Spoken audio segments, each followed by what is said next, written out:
broke up with her, told her he doesn't love her, and just leaves. So, right? What a bitch! Again, what a psycho! He's such a piece of shit to everyone except to Celia. Quack. Welcome to the Little Duck Book Club with duck number 1, Ren, and duck number 2, Anna. And before we get into our book, we want to point out that we have a community post up regarding our last video for the year in a review 2024. We would love your input, your suggestions. Just take a look at that community post. We'd love to include you in the video. And yeah. Leave some thoughts if you have any. And prayers. No. Don't leave us prayers. No, please don't. You'll kill us. We're allergic.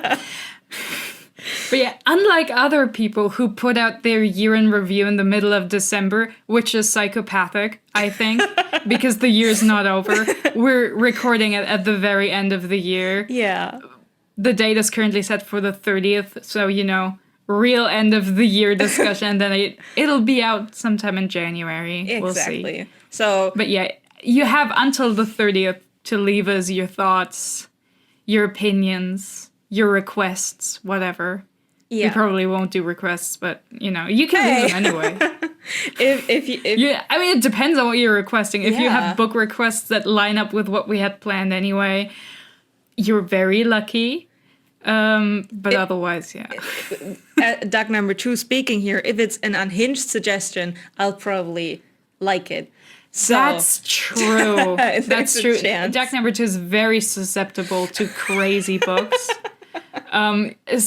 Sometimes I'll be like, I'm not reading that shit. And then she reads it and gives me a delightful presentation. So if you have a book where you're like, this could make a banging PowerPoint presentation. Oh, yeah. The suggestions are open. Suggestions are open. Okay. That being said, our book today that we're reviewing or talking about is called The Night Circus by Erin Morgenstern? Morgenstern, yeah. Morgenstern. Given that the character is called Friedrich Thiessen and not Friedrich Thiessen, I would say English pronunciation, probably correct. Probably. The German dilemma of being like, do I pronounce this correctly or do I pronounce this Englishly to sound more English on my English podcast? For me, this was a first read. Embarrassingly, duck number 1 gifted this to me last year, I think, for my birthday. Yeah. For birthday / Christmas, because it's around the same time. It's close. And I only read it now. And for you, was it a second read or have you read it more times than just once? No, it was a second read. It was on my reread list for a while now. I read this back in, I want to say 2017 or 18 when I was reading a lot. So it has been quite a while for me. Yeah. But yeah, I have read it before and I've loved it. And that's why I bought it for you. Because I was like, it's a good book. I'm sure she'd love it. And listen, I get so many books during like birthday, Christmas time. It's there's a backlog. It's just what I'm saying. And then over the year you buy more and don't read the ones you already have. How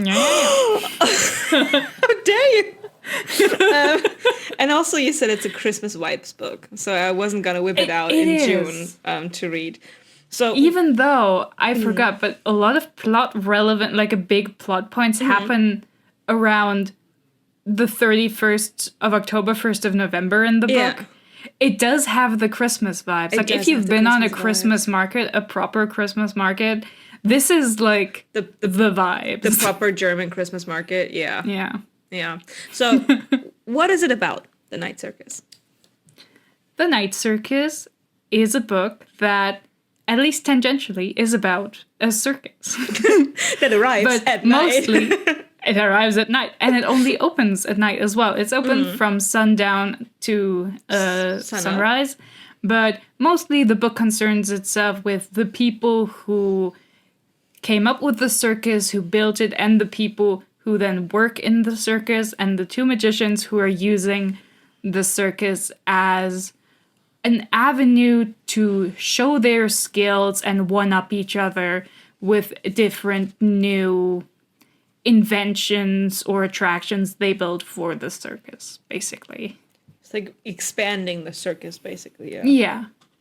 Adding more and more cool new magical stuff to it. Yeah, it's a very atmospheric read. It's very slow and there's a lot of description, but it's extremely good. And if you haven't read it so far, I would highly recommend it. If you are into very slow, character-driven reads, it's very good. And I wouldn't want to spoiler it, even though the spoilers don't mean that much for this book. Yeah, it's... Because it is a lot about the experience. The plot points themselves are not super... They're not unpredictable in the way that you're like, oh, wow, I didn't see this coming. It's like, oh, yeah, that makes sense. There's no... So I don't think it's ruined by having any kind of spoiler. It's just like, the book's just a nice read. There's no big plot twist either. So it's like, you're just going along the ride. Still, this is one of those videos where we tell you, if you haven't read it and you want to read it, click off. Come back, please. Please, come back. Please, do come back. But, I think from now on, we're not gonna... as always, this is going to be full of spoilers. We're not doing spoiler-free reviews. The part is when we tell you, please go read it before you watch this, means it's good. If it's not good, we'll just be like, don't worry. Don't worry about it. We'll explain it to you. Don't worry about it. It's fine. It's fine. So I don't even know where to start because there's so many different aspects of the book.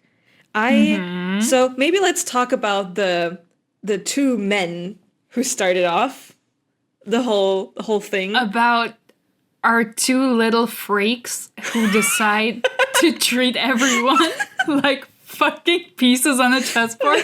Yeah, let's talk about them. I have many thoughts. I hate both of these bitches, one a little less than the other, but they're both horrible people, so let's get into it. When I started reading it,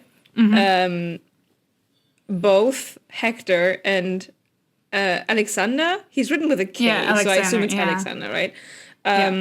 They reminded me so much of, I don't know if you watched it, the movie Prestige. It's like two magicians, but stage magicians, not real magic magicians. They're kind of constantly trying to one-up each other until they both are obsessed with the fact that they think the other person might be performing real magic. And it's like this year-long conflict of these two people just trying to one-up each other until you as a viewer are like, wait, did they just use magic or did they, use tricks? They reminded me so much of these two. Interesting. This kind of obsession of this game, right? How long have those two even been around, right? If you consider in the end how long Tsukiko has been around, Yeah, and how many rounds they must have played. I mean, at the end, we have the conversation between Widget and Alexander, and the implication is that Alexander is thousands of years old, probably. He's ancient. Hector is less old. Yeah, he was a student. After all, a previous student, but he's also old as shit. But yeah, I mean, which one do you want to start with? We could go by book introduction, so that would be Hector, the first one. Let's talk about Hector Bowen, also known as Prospero the Enchanter, also known as World's Worst Father. At the beginning, I was like, oh, he's showing interest in her. A bit of a morbid interest, but not the worst. But then very quickly, you get to this line of, oh, at some point he stopped taking her with him because, she's not a cute little puppet to show off anymore. And I was like, oh. Yeah. it already starts off with him being like, oh, what's your name? And she's like, it's Celia. And he's like, well, that's a bad name. Your mother was stupid. Let's name you Miranda. And she's like, no, I hate you. The fact that he thinks he could just rename her like a dog. It's incredible. And then we get to the part where he's like, oh yeah, he takes her around like a doll and leaves her in his dressing room every time he does performances. And then he starts leaving her at home. And then it gets worse. Then he forces her to play fake medium. Yeah, starves and her. Lie to people and starves her so she looks more frail and closer to the other side. And then he starts physically harming her to teach her how to heal herself. And then when she tells him she doesn't want to play stupid medium anymore, he breaks her hand for it. No thoughts about it at all. He's just like, no, you're doing this. Also, learn how to heal this. Fuck you. World's worst father. He's so hateful. He sucks so bad. When he cracked the pigeon's neck in front of her and he was like, well, you just suck, get good. I was like, yeah. Instead of being like, it is difficult to heal living things. Yeah. But the worst part is that, like, he could have done it. He could have healed the pigeon's wings, but he was just like, yeah, no, fuck it. Who cares? I'd rather traumatize my child. And then immediately after, he's also like, yeah, I'm gonna destroy your doll. Learn how to fix this before you try an animal again. And it's like, man, what is wrong with you? And the answer is everything. Everything is wrong with him. He just sucks so bad. I loved the short description on her mother, how she loved him, how she was kind of enchanted by him. Yeah. Because I was like, yeah, how could you love this fucking piece of shit of man? Like, yeah, it's just, I mean, he's probably nicer to adult women he wants to fuck than to children who have their own opinions and that he tries to mold into copies of himself. But still, it's bad. Let's be clear. Yeah. It's real bad. Not even getting to the point where he signs her on for battle to the death without her knowledge or consent when she is 6 years old. That was the most insane thing as well. Like, she's just a little child. At least Alexander has like the grace to wait until Marco is in his teens. But I mean, he signs him up for it without consent or explanation, which is why he's also a terrible father. He sucks so bad too. We'll get to that. Don't you worry. But that's at least something. Hector Bowen, man. This man. I'm so glad he has, by his own hubris, turned himself into an immortal half-being who shall never be happy again, ever. It's very satisfying. I'm glad he's having the worst time. I know this is, like, skipping, like, very close to the end, but I was cackling when Celia walks out of the room and he's like, you whore! Yeah, that was like, you filthy slut. And she's just like, you came here just to tell me this? What the fuck, man? Just like waited outside just to stay in the corner. Just in fucking. But like, that's also the thing. Like, not only is he a piece of shit, he's also, after she becomes an adult, a fucking helicopter parent. He keeps, like, he hangs around her all the time. Yeah. He's always there, giving his opinion, criticizing her, being like, wow, you suck, I could do better. And it's like, well, obviously you couldn't. You're only half there, my man. You suck ass. It's incredible. Like, this man, it's just, wow. The idealized form of an abusive father. It's crazy. Yeah. It's he's a piece of work. Another piece of work. It's the other guy. Yeah, Alexander. Man, God. Alexander H.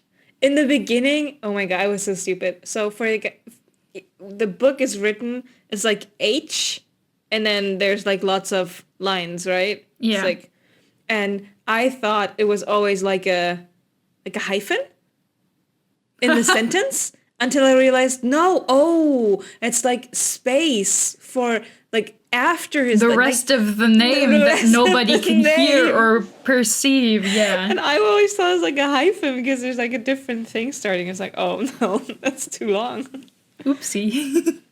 I thought But he yeah, was. when we get introduced, at first you're like, oh, he's less terrible. He's a nicer guy. He is not.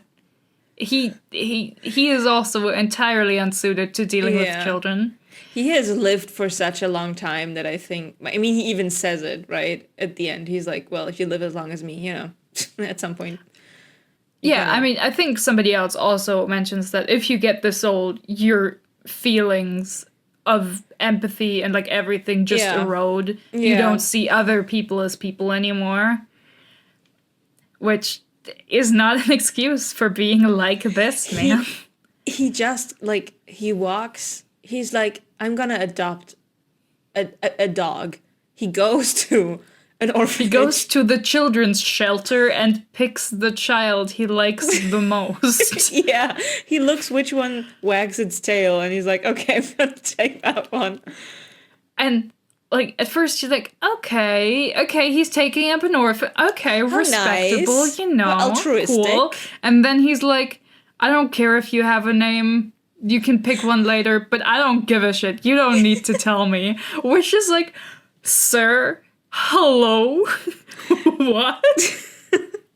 And then he just leaves what the a child. move. He's like, yeah, here's some books. Have fun. Bye-bye. And yeah, and then you're like, okay, well, he can't be a worse father than Hector Bowen. And then we hear from Marco and he's like, oh yeah, I spent all my life alone in my rooms. There's a servant who brings food and who, you know, sometimes cuts my hair and brings me clothes. He doesn't speak, ever. The only person I ever speak to is the man in gray, for an hour a day who gives me instruction. It's like, sir, how long have you been around? Do you not know that children need socialization? Oh my god, what the fuck is wrong with these men? He was like, I cannot be a worse father if I'm not a father. And then he just went away. Yeah, I was like, one of my notes was just like, wow, you know, magical education, aka the power of child abuse. Which... It's like, you know, in Vicious, they get superpowers with a near-death experience. In the Night Circus, it's child abuse. It's Listen, if you abuse your child correctly, they could in fact learn magical powers. Yeah, like killing you. They will also become terrible people, but that's not like legitimately. It's like Celia is like surprisingly well-adjusted for the way her life has gone, but Marco's a fucking psychopathic freak. It's crazy. The way he like treats people and interacts with people, he's a fucking freak. Which makes sense because he spent his formative years alone in his room or talking to an old as shit weirdo.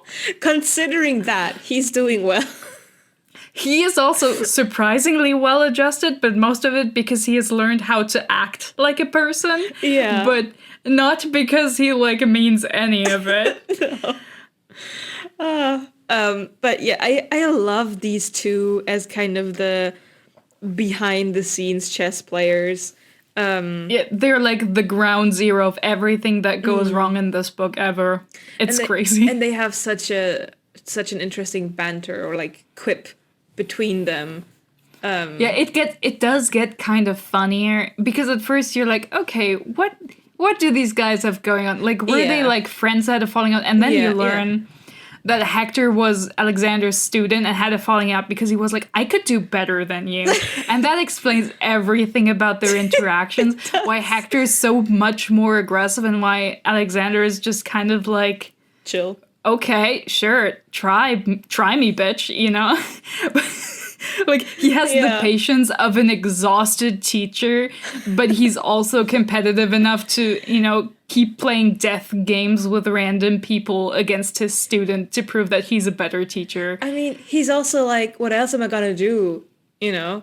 So let me invest my time. I mean, I might as well watch other people fight it out. It's not like I have hobbies. It's like I have the, looking at my calendar, next couple of decades are free, so we can do this.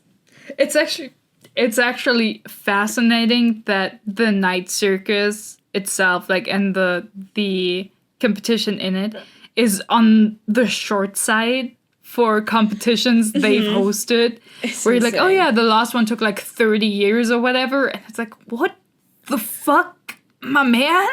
What? But then it turns out, yeah, I mean, if wizards don't age and live forever, what are 30 years, really? Yeah. But I mean, they're the formative years for the people competing, and they'll be, forever marked by it.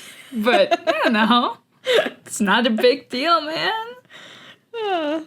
yeah, I really enjoyed that, and I loved. I have a soft spot for Celia and Marco because I loved their respective characters and like vibes in connection to the mentor, basically. Yeah. Because at least Hector gets exactly what he deserves in Celia.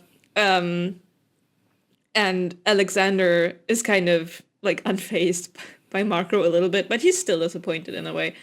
But yeah, Hector gets what he fucking deserves. I love that. Because Celia is such a... See, I like her as a character. She's not too back-talky in a way. That's not a word, is it? But she's not like No, too... it's not a word. She's not too quirky or like... No, she's not trying to be combative. Like, she's grown up with an abusive father. She knows that, like, just let him talk. Just let him get it out and ignore him. Yeah. And when she is good enough at magic to just, like, push him away, she can just shut him up and go about her way. And just do whatever she wants to do. I'm not gonna, like, try to be quirky and talk back because guess what? Like, we have seen so little of her childhood. I don't want to know how much physical abuse has happened in there. Yeah. And how, like, her father was also, not just physically, but also emotionally abusive. There's the crazy part where he's like, do you even remember your mom? I remember more about your mom than you do. Though I knew her for a shorter time. It's like, dude, you're talking to someone who knew her until she was like 5 years. People famously remember very badly. But also, man, you're the reason that woman killed herself. I was about to say. Get a grip. Oh my god, you're talking to your teen daughter. What is wrong with you? He's like, yeah, I'm kind of the reason why she slipped in those pills. Magic trick. It's like, the fuck, Hector? It's just that he's just like, well, I remember her better. And it's like, dude, what is wrong with... Why are you like this? Oh my god, shut the fuck up. Also that he like sliced the tips of her fingers. First of all, what kind of psychopath does that? Of all the things you could slice open a hand, going meticulously over tips of fingers, such an asshole move to do because it hurts. Like, that's one of the most hurtful parts. Yeah, where if you most nerve endings try to touch something because she's not good enough to heal it, right? So like, how many students did he go through to be like, oh yeah, that's the perfect place to cut fingers, like. He is just everything about him is just so off-putting. It's amazing. It's like, wow, I cannot imagine anyone coming away from reading it and being like, wow, he was a complicated man. You come away with it being like, wow, he was such a cunt, man. Yeah. I'm glad he's unhappy. That's all you can wish for. Yeah. Like, he is in a hell of his own making. That's exactly what he deserves. I love that for him. And I loved how the kinds of magic. So the reason why he thinks he can do better than Alexander is because Alexander's very meticulous, like writing it down, planning it out. There's a structure to it. There's a meaning and like math and logic behind magic kind of person. And Prospero is like, no, fuck that. It's like this wild thing of just wanting to do something and then imagining it and wanting it hard enough. And then you can just choo-choo your magic. And it just fits so perfectly with his everything. Yeah, and like the audacity of saying, if I believe it, it will become true. That's so for sure. Mr. Bowen.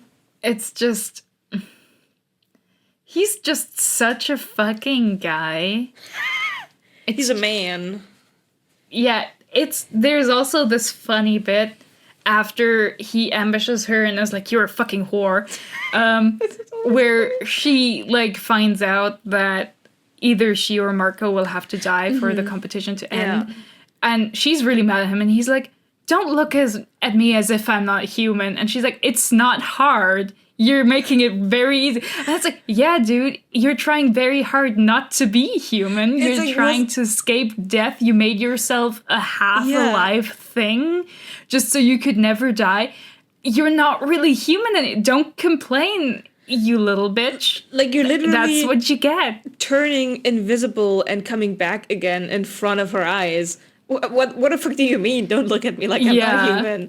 It's, he gets so... exhausting in the end in terms of and he like notices really it's rewarding that he doesn't turn up again after she tells him she hates him. She's like, fuck off, you're never gonna get close to me again. That was a very rewarding arc. It's so good. I really liked it. He came like this desperate little existence that kind of winked out of this world when he died in the public eye. And the result, the yield, wasn't what he really expected it to be. I do think it's funny that he's at his own funeral. It's very him. It's very him. I mean, of course he went to his own funeral. To be fair, would you not go to your own funeral? That's true. I would also. If I was a kind of ghost, I would also go to my own funeral. That is true. I would. I would do that, yeah. I don't know. I want to see who cries and who talks shit, I love that you say this as if you're a person who, like, motivates people to talk shit. You're, like, one of the nicest people I know. I don't even know what people would say. It's like, she was way too nice. Yeah, I think so, too. She should have been shittier. Like, what would they be saying? Fucking nice, bitch. Way too nice. Yeah, that's why she's dead. That's why she died. She shouldn't have pushed that puppy like out of the way of the car and died. That's Different puppy died that day. Yeah. Yeah. No. But I would go. I would watch them lower me into the ground. But yeah, maybe let's start getting into the actual circus, because I feel like a lot of stuff I want to talk about is related to the circus. So how Chandrish, or is that how you pronounce his name? Chandrish? I think I would say Chandrish, but because it's like Indian, right? Yeah, because I was like, but I don't speak any Indian language, so I can only do an offensive accent, I imagine. So. I'm trying not to. You're trying not to. So, I felt like his arc in total. Monsieur Lefebvre, that's easy. Monsieur Lefebvre. Let's just say that. But I also can't do French. My Duolingo is failing me. Yeah, but the French have it coming, so it's fine. From the Germans. Okay. I thought his character arc was so tragic in a way, because we start with him as this very eccentric, like, I need to be bigger than myself, bigger than everything, very ambitious character. And then very driven, I mean, we get introduced to him by repeatedly trying to hit and also hitting a singular word of almost with a knife. It is. I have a note that's because I do think it's very funny. Yeah. Because he's introduced by throwing a knife at a glowing review, and then at the end he throws his knife at someone who wrote glowing reviews of the circus and kills him.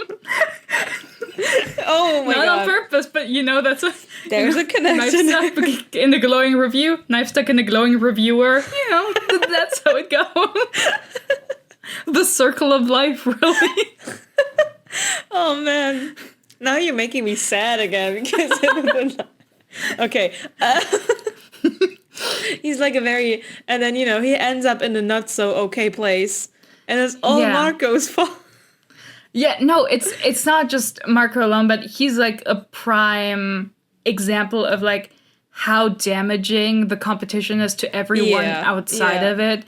How like, yeah, sure, the circus is magical, but that magic isn't only good, it's also distorting and destroying the lives of people who exist around it. Mm-hmm. Which is really interesting because we see it with him, and we also see it with Tara? Yeah. Tara dies. Tara Burgess. Yeah. So it is really interesting. But yeah, also, it's mostly Marco's fault. It is mostly Marco's fault. And like that's one of the like things where you see that expressly characterizes him as such a freak with no empathy or concern for anybody but himself and Celia, and to some degree his mentor, but mostly just Celia and himself, really. Yeah. He's just like, yeah, you know what? I keep editing his mind and thoughts. I keep violating his, like, innermost boundaries for my own convenience. Yeah, it's kind of fucked up his memory, and, like, he started drinking, and he's really not doing well. But, like, that's just how it goes, man.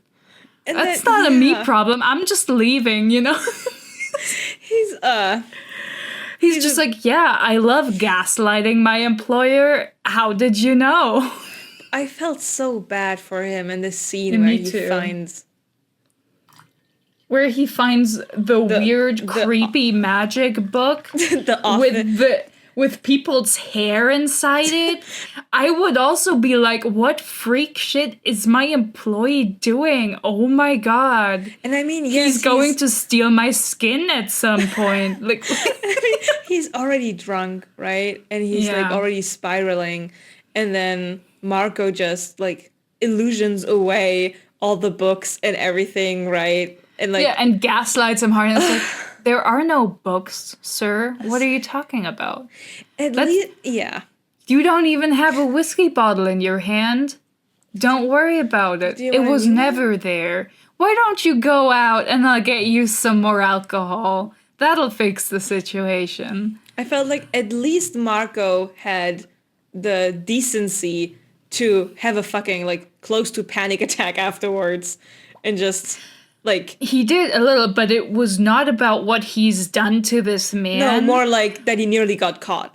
Yeah, he's just concerned for himself. It's like, wow, yeah, you are very worried. But also, what about this man who you've driven to alcoholism and ruined his life?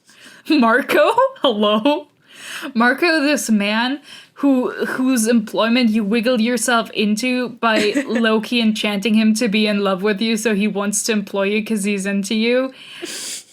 Right, man. Right. That's kind of... What are you doing, man? It's kind of mentioned... I thought they would go more into that direction a little bit because it's mentioned in the beginning that he kind of, keeps glancing towards his pretty assistant, I think is the wording that they choose, right? But that kind of doesn't really come up again later. Yeah, because he's a very respectable person who's not, coming onto his employees. That's which true. Honestly, like, respect.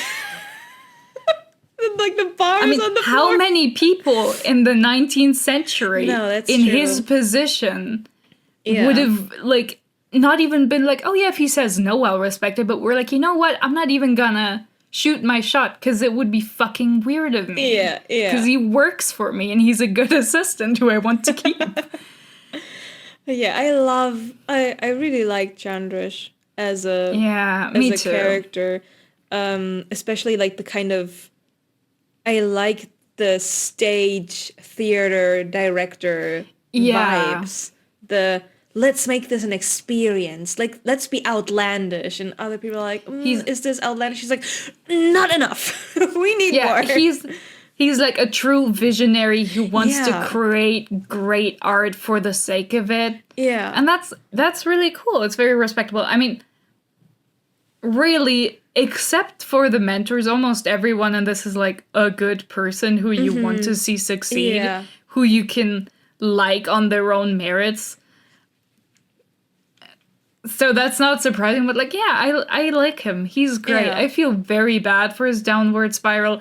I'm very glad at the end he gets out of it and gets to, move on with his life and not have the circus drag him down further. That's very nice. I appreciate that. It's kind of sad that 2 people had to die before we got to it, but I mean, yeah.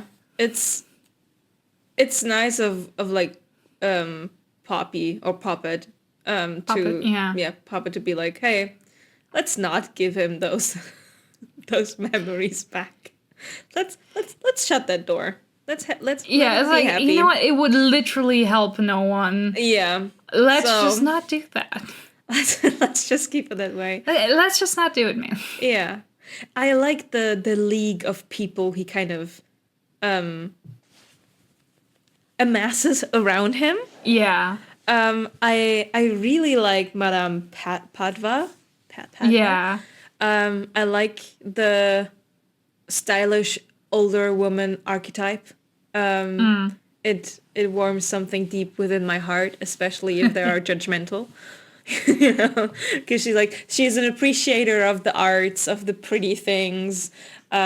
She's not easily enchanted or taken over to your side, but if you manage, she's absolutely obsessed with you, and I love that. I really liked Mr. Barris. Yeah, Mr. Barris is very fun. It's aw, look at this little architect who I love how easily he accepts the game.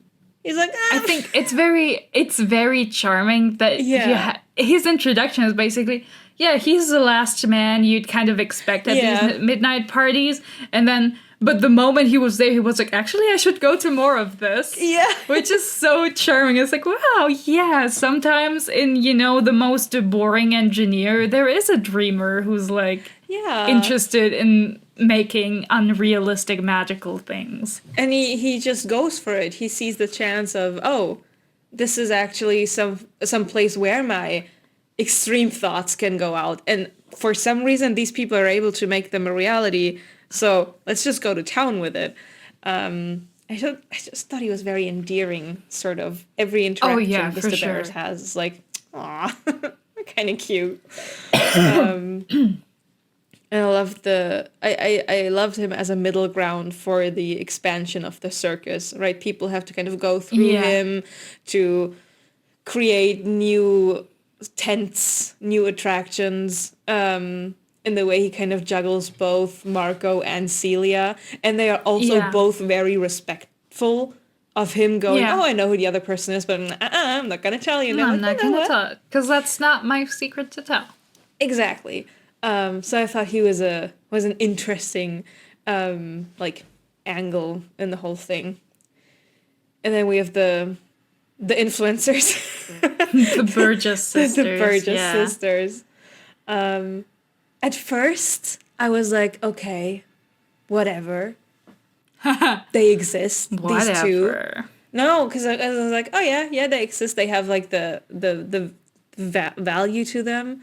But then later on, after the circus is going for a while, and Tara kind of starts off to go investigate, and then we go through these little scenes of Lainey kind of talking about, this other half missing and this whole conflict with Mr. Barris and who do you really love? And then I thought, that's actually interesting. Then I was like, you know what? I like these two as a characters. Yeah, they do get more interesting with the later parts. That's took true. Someone to die for me to but that's also the thing. You're like, okay, Tara's onto something, and then it's like, And then you have the conversation she has with Alexander, and you're like, oh no. He's doing the same thing that Marco's doing with Mr. Lefebvre. That's not good. Oh, that's not good. You're just making it worse, my man. And then she dies. Which is an accident, but honestly is like, it's still Alexander's fault. Like, let's be real. To me, he didn't do it on purpose, but it's still his fault for sure. To me, it didn't even feel like an accident, to be honest. To me, it felt like him messing with her mind so much that she like obsesses over seeing them that she kind of just walks into the... I don't know. When I read it, to me, it felt like, oh, he planned that, sort of. Or at least I think you can read it both ways. Yeah. But also, he is so dismissive of people that, quite frankly, I don't know if he'd make the effort. Like, I don't think he even thought of her beyond sending her on a train far away. Maybe. And then, you know, like, the annoying little bitches, Hector turned up and was like, hey, dude, what are you doing? And then they had a conversation, and, like, he wasn't even thinking about her. Yeah. He wasn't even thinking that maybe she could see this and, like, have an opinion on it or whatever. So I think these are both totally valid readings. I personally think, like, he just doesn't give a shit, which doesn't make it better at all. Because, I agree I agree that he doesn't give a shit. It just felt so... Because I feel like, why would he bother to kill her when he thinks he can just erase all her, like, relevant memories? That's true. Know? No, that's it. Because that feels like a very... Because he's the one who's always like, no, you have to be behind the scenes and not involve yourself and just make people not think about you. So, I could also see that, like, Hector did it on purpose and let himself be seen. Yeah. You could also because he was like, no, it's more convenient if she's just dead. Yeah. But, you know, it's ambiguous. Like, I do appreciate also that the book is not trying to over-explain anything to you. It's like, you should draw your own conclusions. No, I like it means whatever you choose for it to mean. You are the audience. This is the performance. Your reaction to it is, you know, work on your part. Yeah. No, I agree that I also see the other part.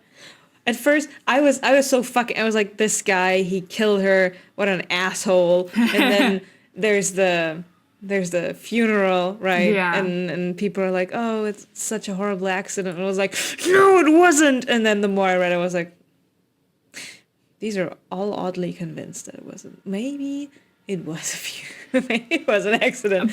But my first, because I hated Alexander so much at this point, I was like, he did it.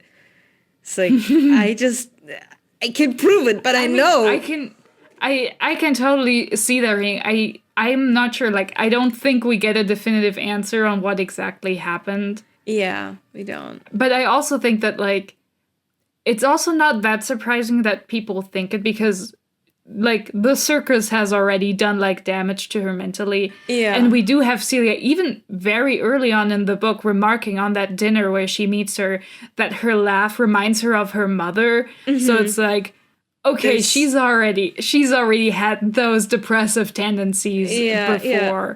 So, like, people who were paying attention were like, I'm not that surprised. Like, it's like, obviously it's a shock that it happened, but they're also like, I mean, there were some signs. Yeah, it was definitely noticeable for the right amount, like, for the right people it was. Yeah. But yeah, no, those two were like, I wasn't sure at the beginning. But they grew on me as characters, and I was like... Yeah, they also grew on me. Again, I've read this a while ago. I had totally forgotten about them. I had totally forgotten that Tara died.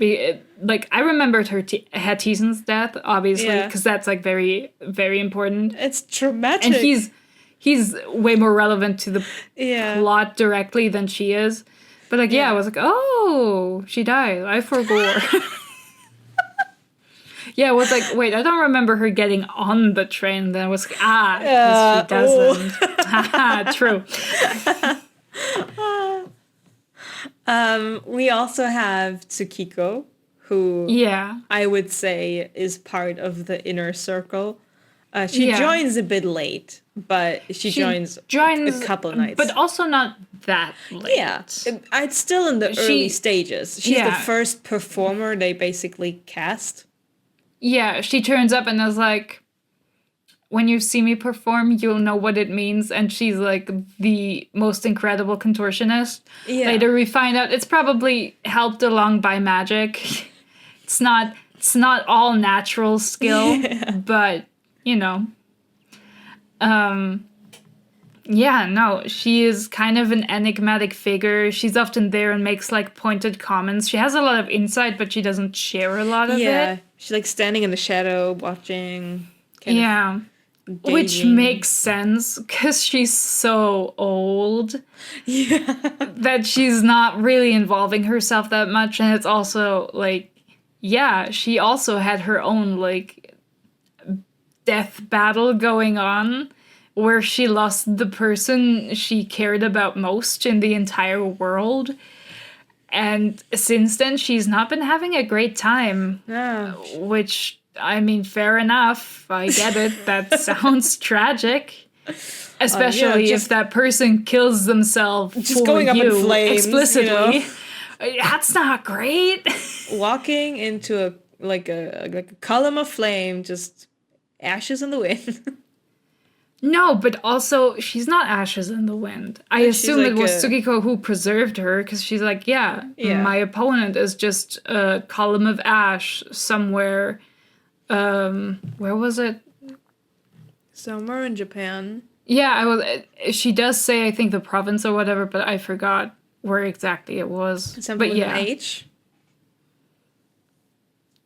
I don't remember. It was either a city or a province, but yeah. Somewhere in the field. Yeah, and it's very sad for her. And I totally understand that, like, she comes to care for the circus a lot. And then at the end, she's the one who's like, okay, you two need to finish your game. And because Celia is more important, because she, you know, carries the circus inside her to a large degree, a lot of the magic that upholds it. We're gonna kill you, Marco. And he's like, okay, yeah, sure, let's kill me. I'm pro this. And Celia's like, no, don't do that. And they're both like, no, we're gonna kill him. It's fine. She's like the Remmler of this whole thing. It's like, Oro has to go. She's like, Marco, I'm sorry, but I made a pro-con list, and unfortunately, you do not make the list. And Marco is like, it's okay. Yeah, no, I am game. I found out only one of us can live. I could never live without Celia, because I'm a freak. And I am deranged. Yeah, let's kill me. I'm gonna walk into the cauldron. I'm here for it. And Celia's like, no, what? No, stop. It's like, none of you have, like a functioning brain cell together. It's like you're minusing each other out. Talked about this? Don't do that, man. Yeah, I like Tsukiko. At first, again, with her, I was a bit like, oh, okay, what you gonna do? Like, what is her deal? Yeah. And then she's just like, oh yeah, she's a fun flavor character to have around. At the end, you're like, oh, the moment it gets dropped that she was an OG student, I was like, fucking Alexander. Yeah, I was like, but also that goes back to the conversation Alexander and Hector have earlier, where you're not sure what it means, where it's like, oh yeah, in theory, like, Hector has won more times, but his players have most of the time taken themselves off the board. And at first you don't know what it means, and then you find out and you're like, oh my god, of course, with his kind of teaching, I would also kill myself. What the fuck? Yeah. Yeah, no wonder his teaching style and gender suicidality. Yeah, it's unsurprising. Many people would do this with this kind of father, even without a death game, where they have the chance to either kill the person they care about the most or themselves. Like, yeah. Like, kind of crazy. Absolutely. You think? No, that doesn't make time. That doesn't make sense timeline wise. Never mind. I was like, was Celia's mother like one of the? No, she was not. Because she also killed herself. But yeah, no, she didn't need the game. She just she just Yeah, no. Yeah. She was just. There's one more person I would say. Yeah. It's not like part of the closer league, but it's definitely involved. And I think it's the closest to, I just love this guy, the clockmaker, Friedrich Thyssen. I think before we talk about him, we have to talk about Isabel, who is, quite frankly, way more relevant to this plot than Thyssen, who is a delight, but also just some guy. Yeah, you are right. I'm gonna postpone my gushing over this clockmaker man. Okay, Isabel. I'm so sorry I feel Isabel has such bad luck, man. For like considering she's a fortune teller. Character. She is. Yeah, I think the first time reading it, I was a lot more like, oh my god, why did she do this? When she rips up the charm. Yeah, and she didn't even know that it was a charm, right? Throws away. I mean, she made it with the intent to be a charm, but she didn't know it was doing a lot of work. Like that much. Yeah. But still, I was like, oh my god, why would you do that? That's like so over emotional. But on the other hand, it's like, this man has been leading her on and using her for a decade. Like she gets. Like, come on, I would be mad too. She gets cucked right in front of like for like half of her life. The thing is also just like, yeah, sure, he never told her he loved her, but he also never was like, listen, this is not a meaningful relationship to me. You understand this. Because he drops her just like that. He's like, yeah, it's super convenient to me that you were, sending me information, but he does not care about her as a person. The way he's like, you know, it is what it is. The way he talks about how pesky it is that she writes about her own thoughts and, the comings and goings at the circus and like a normal person would, and not as much about Celia and what he finds interesting. And when she's there and they're having a breakup conversation, he's entirely unrepentantly like, yeah, I was with you because I was incredibly lonely and needed somebody to talk to about the stuff I was going through. He was not interested in her life at all. Like, he did not give a shit. He's such a piece of shit to everyone except to Celia. It's crazy. Considering it's, when do they meet? 1892 or something like that? 1893? In the late 19th century. Yeah. And they go to a cafe together. They drink wine. Oh, is it wine? Yeah, they drink wine, they eat little knickknacks. They talk about, like, she shows him the tarot cards. They talk about the magic, the book, right? Yeah. He whisks her away and then fucking kisses her open in the street without, any chaperone or anything. I would be whisked away if I was a young Isabel.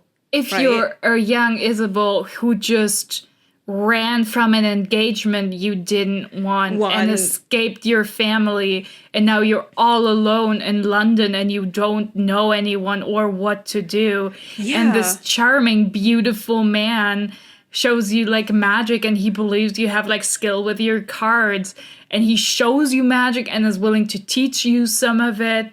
Yeah, and, like, I would cave. I would be like, damn. And, like, it's totally understandable. And she's like, oh, yeah, I'll totally join the circus for you. And sure, it's for him, but it's also for her. She doesn't have anything else going on. Yeah. She was like, no, I don't want to wait around here for you to finish your game for whoever knows how long. Mm-hmm. And she likes the circus. She has, like, a great time.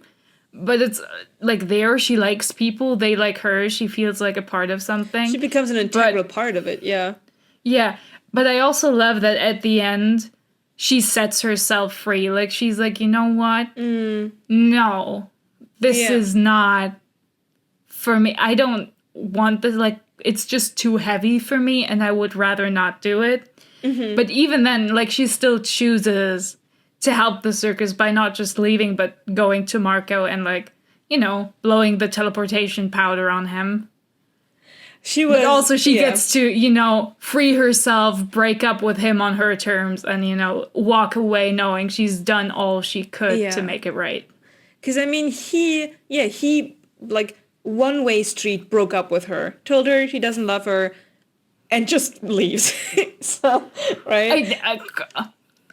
What a bitch. Again, what a psycho. He's such a piece of shit to everyone except Cecilia. Like, there's no love left, because there never was love. There's no aftercare or anything, or no. Do you want to hug? Like, do you want to leave the circus? I kind of roped you into this. He just leaves. he was just like, no, it's always been Celia. Like, I'm sorry, but it's not about you. I love her. Sorry. Cheers. Backflips out the tent. Yeah, really though. That's just.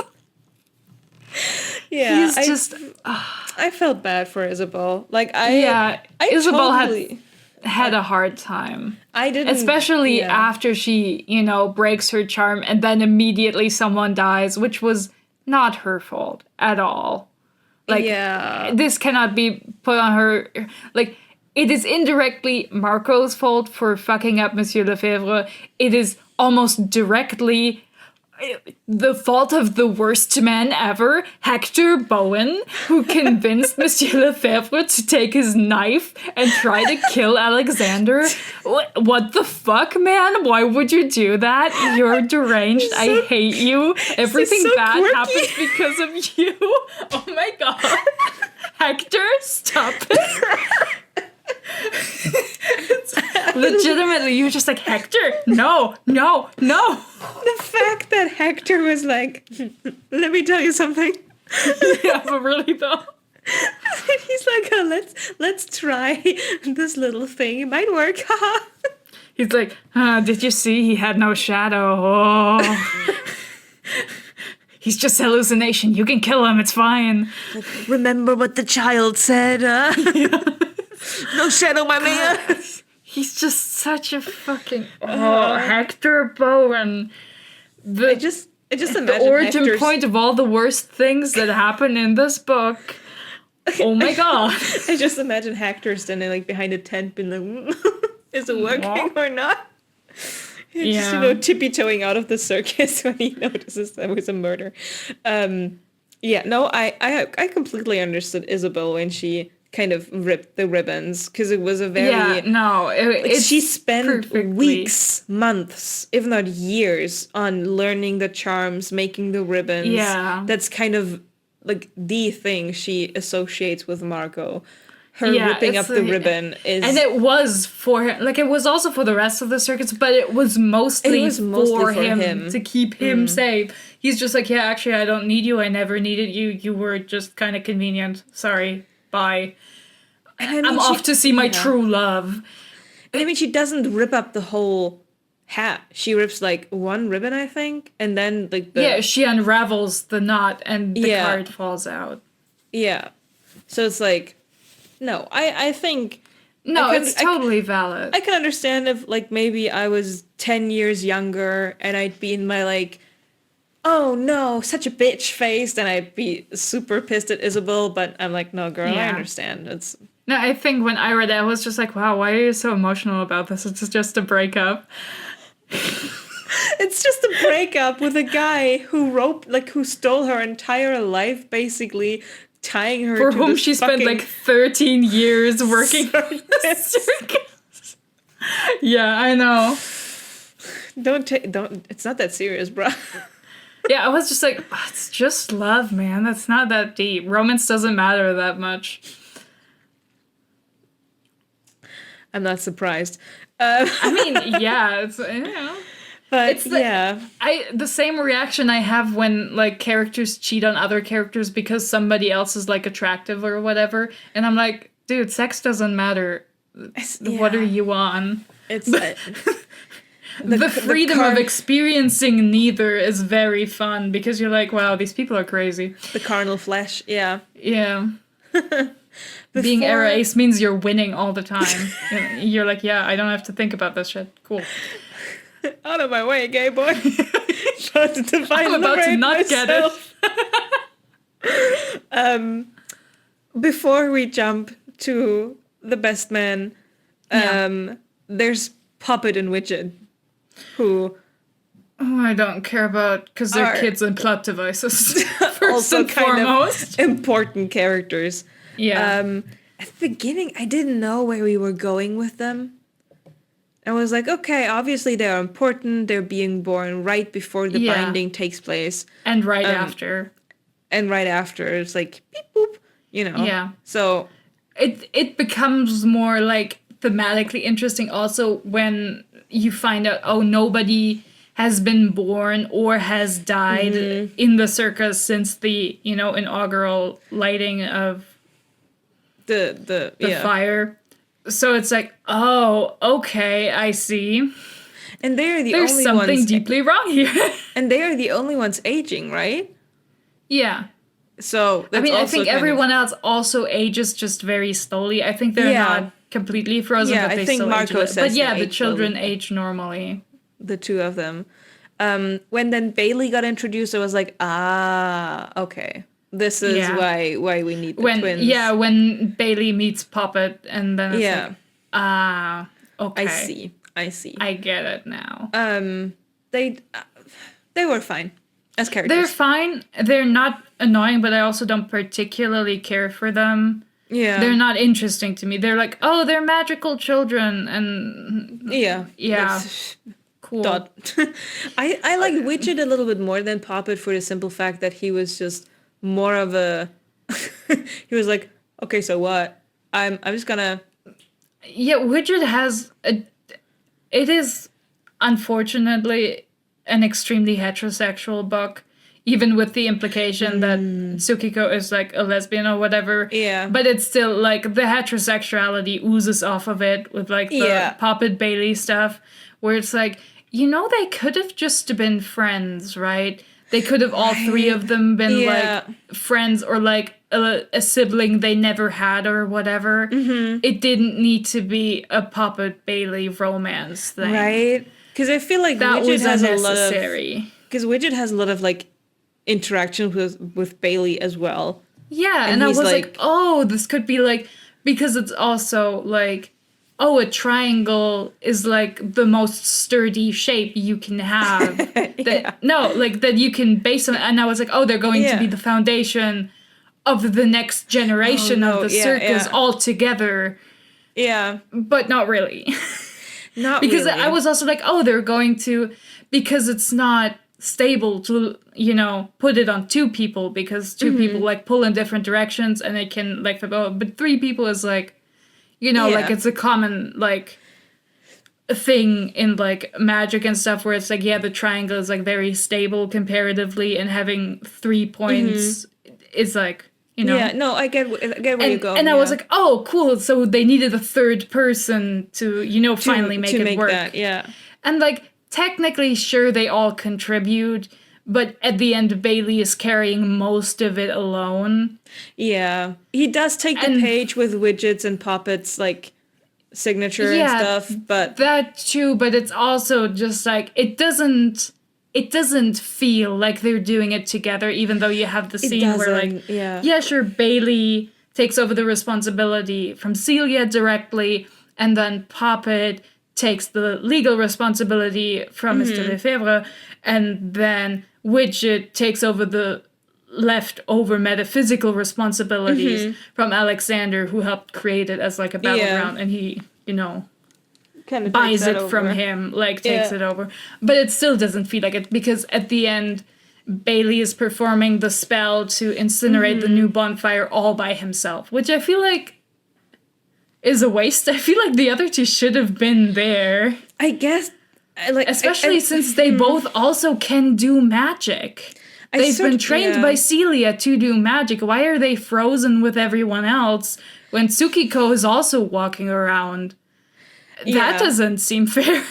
I Like, I sort don't of get it. Yeah, I sort of get why they are also frozen for the drama It of is it for the all, drama, right? but then I'm like, oh. Because there's this But- moment where Celia's like, I want you to have a choice. You know, you shouldn't be Yeah. put into this like Marco and I were. Like, this is genuinely, you can decide. And maybe having Puppet and Widget directly there would be a little bit more like... But see, I feel like she should have also been to Puppet and Widget. I want you to have a choice. Because she was Yeah. also born with magic, but just because you're born with it doesn't, she can be like, it You doesn't don't have to go mean for it. Yeah. you have to keep this tradition alive. You can do what you want. You don't have to put this on your shoulders. You don't have to stay if you don't want to. Yeah, Because, no. like, I think the choice is meaningful both as in, do you want to join this thing that will consume your entire life? But it's also very meaningful to offer children the opportunity to leave. Like, you were raised here, but you can go off and do something else. You don't have to do this. You will have the choice to leave, which I feel like are the two choices that Celia and Marco didn't have, because Celia was born into it anyway. Like, she would have been able to do magic even without learning anything. The training, yeah. It would have just been destructive, but, she didn't need to do this, but she was forced to keep doing it because it was her dad who insisted. So I feel like that's the only thing where I'm like, why didn't we do that? Yeah. It would Like, I also understand that on a thematic level, it makes sense that it's just Bailey, because obviously the themes are about, we get introduced to it at the very beginning with Monsieur Lefebvre being like, hey, the most integral part of any show is the audience. If the audience isn't engaged or participating or enjoying it, or if there is no audience, the show might as well not exist. And Bailey is exactly that. He's like the insert for the audience who is extremely interested and who is there to give it, all of themselves just to keep it going. And that's the thing. But it's also like, I wish Puppet and Widget also contributed, since we had to see them the rest of the book. And it was alleged that they would be important. Yeah, especially if we have all the walking around together, the exploration of both of their kinds of magic that they have with the seeing and the being able to look back. It would have been nice to have sort of a Widget is the past, Puppet is the future, Bailey is the present. And to have that kind of together do the magic as three. Yeah. No, I was a bit unsure about the whole Bailey Widget Puppet plot. I liked the friendship. I was a bit like you. I was like blasé about the romance. I was like, okay, fine, whatever. I'm not really invested. I was much more invested about Bailey being like his struggle of should he leave, should he not leave. He knows he will leave, right? But he still needs to he still needs to go through the motions, right? Like, you've read stories before, you know how it goes. Yeah. And he's also like, oh, this seer things. I'm like the knight in shining armor, and he doesn't see himself as that first, but he loves the idea. It's charming that he is like, wow, I guess I'm kind of like the princess who gets whisked away by other so people. Cute? We're the other, like, we're like his knights in shining armor who, like, got him hotel rooms and a new outfit. He got a makeover. It's very cute. It's so cute, especially their reactions to him being like, am I the princess? And they're like, oh my god, you're so cute. Like, you're so young. Aww. I liked Bailey. At first, again, I was confused. Yeah, at first you're like, what are we doing with this guy? And then you're like, oh, okay. But okay. He grew on me. I was like, oh. And at the end, I was happy about the direction it went with him. Because, this fits perfectly. Because we need somebody new to take over the circus. I was like, why don't you take Bailey?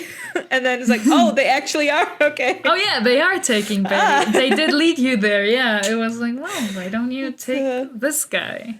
Yeah.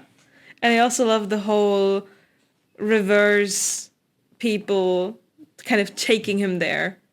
So he's kind of included in that community. He gets his red flower, it's very endearing. Yeah.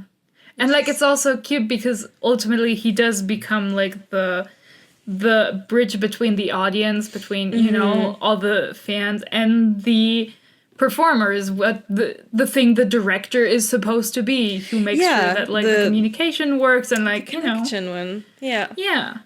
So that was a nice touch. It's that very was like, cute. yeah. It's like it really is just like, the thing where people who grow up loving show business and like theater and stuff, and then learn that even if they can't, be performers, they can still, contribute and like do something and make something of it if they want to. No, I agree. With that being said, I think it's finally time to talk about your man. The clockmaker. Listen, I love the idea of this guy sitting somewhere in Germany making these little clocks. I love it. Somewhere in Munich where his workshop is. Shh. And I thought it was outside of Munich. I forgot that it was inside of Munich. Or in the outskirts, but like around Munich. It's always Munich, mentioned when it's about, his hometown, when the circus is around there. Around Munich. Then he doesn't have to book a hotel because he can just go there. And then Mr.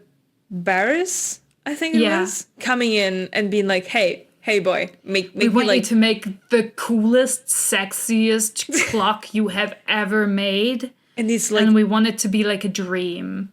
Ooze, phantasma, give us everything. Have like a comical amount of money. And he's like, all right, I'm gonna go with it. Well, I guess, I'll do that. And then he makes the Wunschtraumu. Yeah. Amazing clock. Just the idea of the clock. It sounds so incredible. I'm like, how would you even do that without magic? It sounds so fucking good. Right? It makes you wonder, like, did he perform magic, or is this just like his ingenious?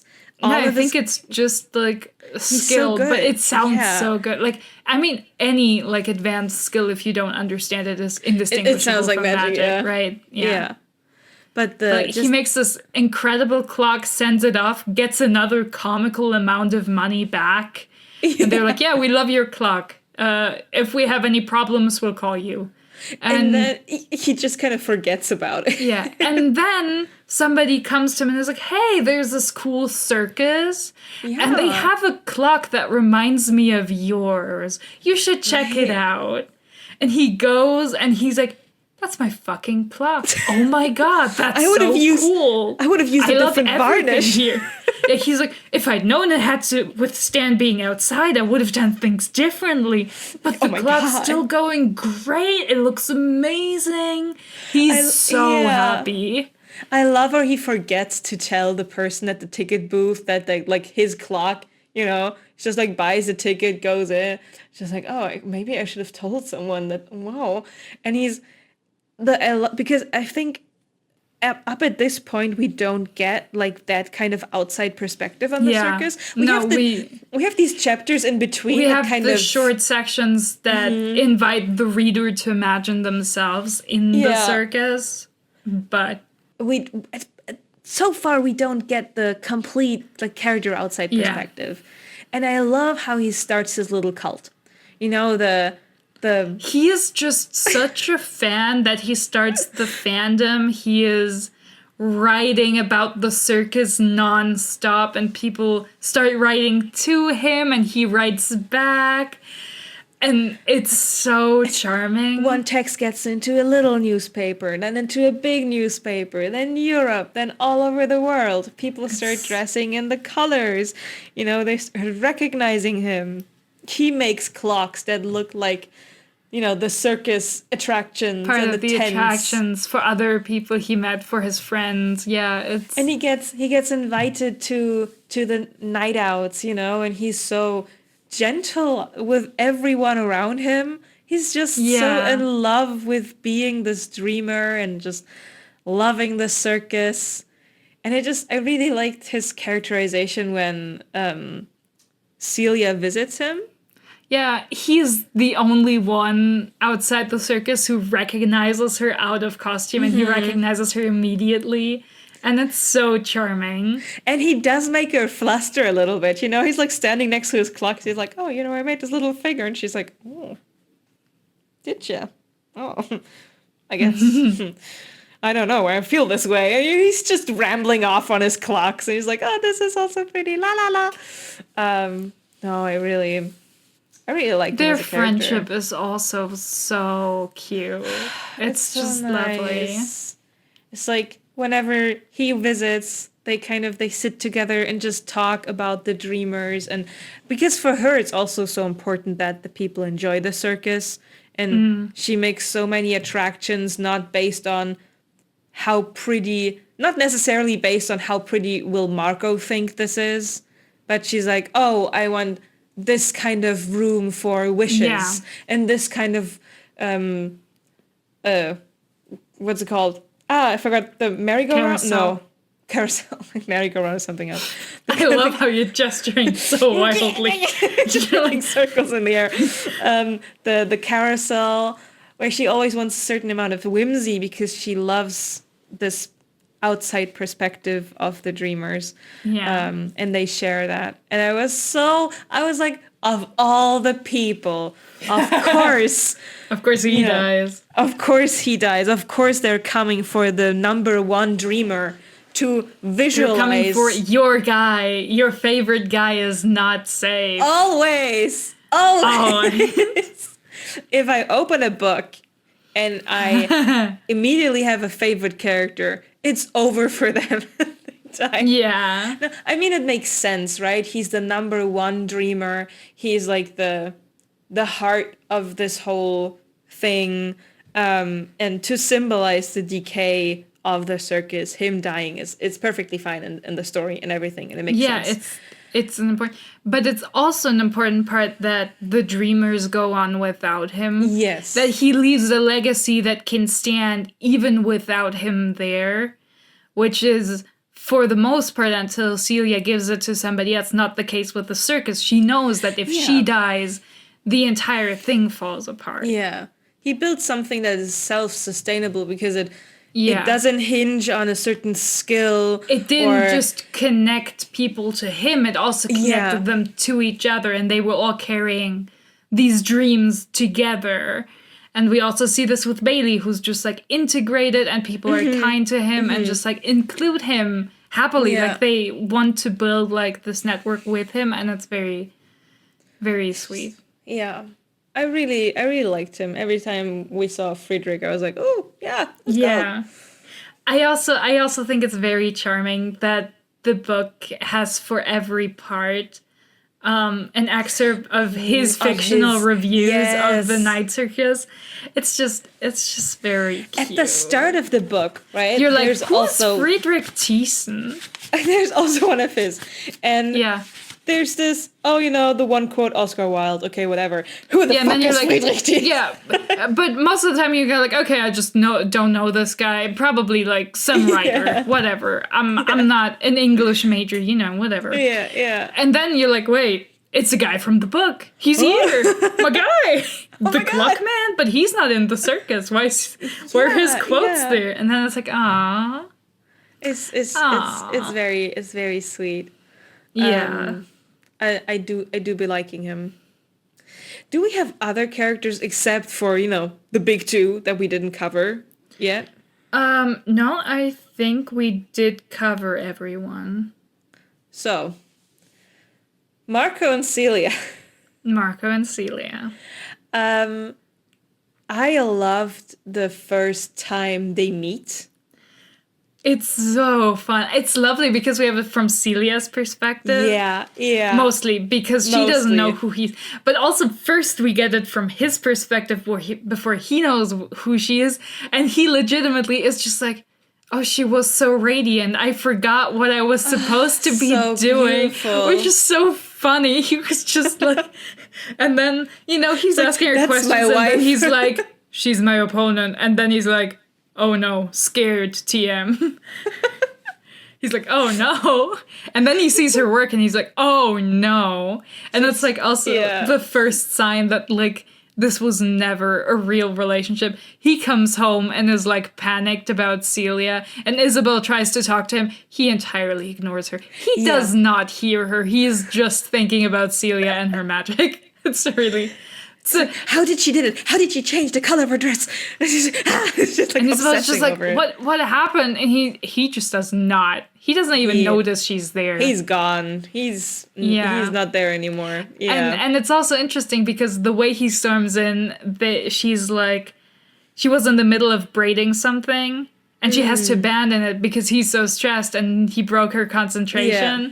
And it's like again, him being obsessed with Celia kind of is disrupting her charm, and then later on, it happens again. Yeah, it's just on a bigger scale. It's really good. I loved his flusteredness. Yeah, it's my words today. Just dropping the board. Looking fucking panicked. Chandra's just like, what the fuck is up with my assistant? Like, God, get a grip. She's pretty and young, but Jesus, have you never seen like a dog be exchanged for a raven? Yeah, have you never seen somebody turn your notebook into a dove? Man, get a grip. It's normal magic. It's magic. Show must go on. Come on. Yeah. He's like, man, that's cool. We've seen a bunch of magicians today. Yeah, she's better than the others, but it's not crazy. And Marco's just like, oh my God, how's she doing? Oh my God. She's so crazy over her. It's so fun. And she does not notice him at all in any meaningful way. I mean, that was the idea, right? Yeah, so but it's also works. The audition is also really funny because at the start they're like, oh no, a woman. Then she's like, oh yeah, I was trained by my father, who you might know as Prospero the Enchanter. And then Chandra's just like, only the greatest magician ever. And she's looking towards the curtains because her father's there like a creep. And she's like, he would have loved to hear this. It's so fucking funny. Sometimes I can still hear his voice. It's just like, of course the bitch is there. Oh my God. Yeah. Of course he is. When she looked to the side, I was like, oh gosh, he really is everywhere. Like, yeah. I do love that both Celia and Marco look at each other's magic and go like, I could never do that. That's incredible. It's like, it's the artist experience. You look at what other people are doing and you're like, oh my God, so good. Yeah. What I'm doing is so pedestrian and boring, but what they're doing is so cool. And other people like look at yours and they're like, oh my God, I love that so much. I could never do that. Which is one of the things that I loved as well, because it's like the complete opposite of what at least Hector wanted to achieve, right? Because Celia looks at Marco's stuff, she's like, oh, so intricate, so like studious. It's fascinating and amazing. And her dad's like, no, it sucks. It's shit. Yours is better. Do better. Like, it is so funny. Her father is a hater throughout. When Marco and her start to collaborate, not directly, but like putting things next to each other so they can interact and stuff. He's like, this is an abomination. It's wrong. It's, it's disgusting. And she's just like, I think it's neat. Like, he does call her a whore for, getting together with Marco. With him, and then stealing his book, But I feel like he's more insulted by her not being, like, dismissive about his magic. I think that's something that fucks him up even more. He's also... It's like, her sleeping with him is like the cherry on top, right? If she were sleeping with him to manipulate him, he would respect it. Yeah. But she doesn't. She sleeps with him because she's in love with him, and that's whore behavior. That's where he draws the line. And love. Her father's such a fucking guy, man. Always coming back to Hector. Yeah, Hector Bowen is because he keeps showing up everywhere. He's like this annoying little stalker. He's like all the time. He's like around. So annoying. But it's crazy. As weird as Marco is, if you look at him as like a singular person, this weird dude who's kind of masquerading, literally, walking around manipulating stuff, who then turns into the biggest virgin sap, kind of. He's such a wife guy. He's like, have you seen my wife? She's so cool. She's the best thing in the world. It's like, whips out his pocket, pictures falling out. It's like, have you seen my wife? 500 images of Celia doing different things. It's like, this is her side profile. This is her 3/4 profile. Yeah. So he has all of the pictures. Don't fall in love with her though, because she's already my wife. Yeah. Don't. Yeah.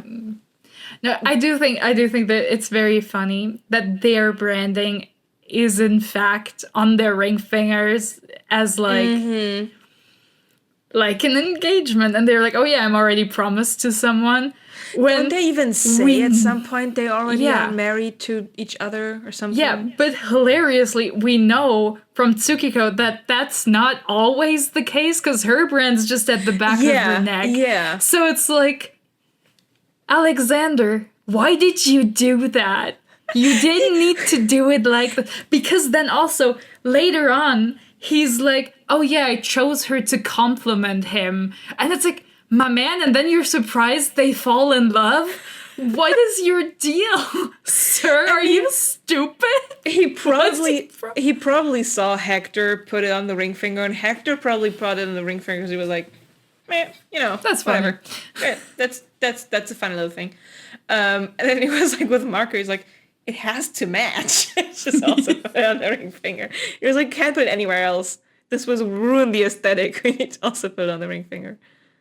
But also, I think it's so funny because when Marco's like, yeah, I'm in love with her, I don't care about you, stupid game, and he's just like, I'm really sorry. And like, he seems to mean it. He's like, it's really sad that you're in love. You're still gonna have, to win and watch her die, though. Like, that's important to me.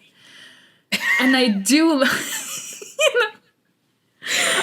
love that Marco just like starts throwing shit at him because he's mad. It's like, yeah, you go get him, Marco. It's not gonna work, but like, go, violence. I support you. I love that his first instinct to then is to just be like, I don't care what you say. Yeah. Walk into the ballroom, give her a big smooch, and then in front of everyone, out. And then erase everyone's memories. He's just so casually violating people all the time. It's like, Marco, you didn't need to do this. You could have not done this. Honestly, no.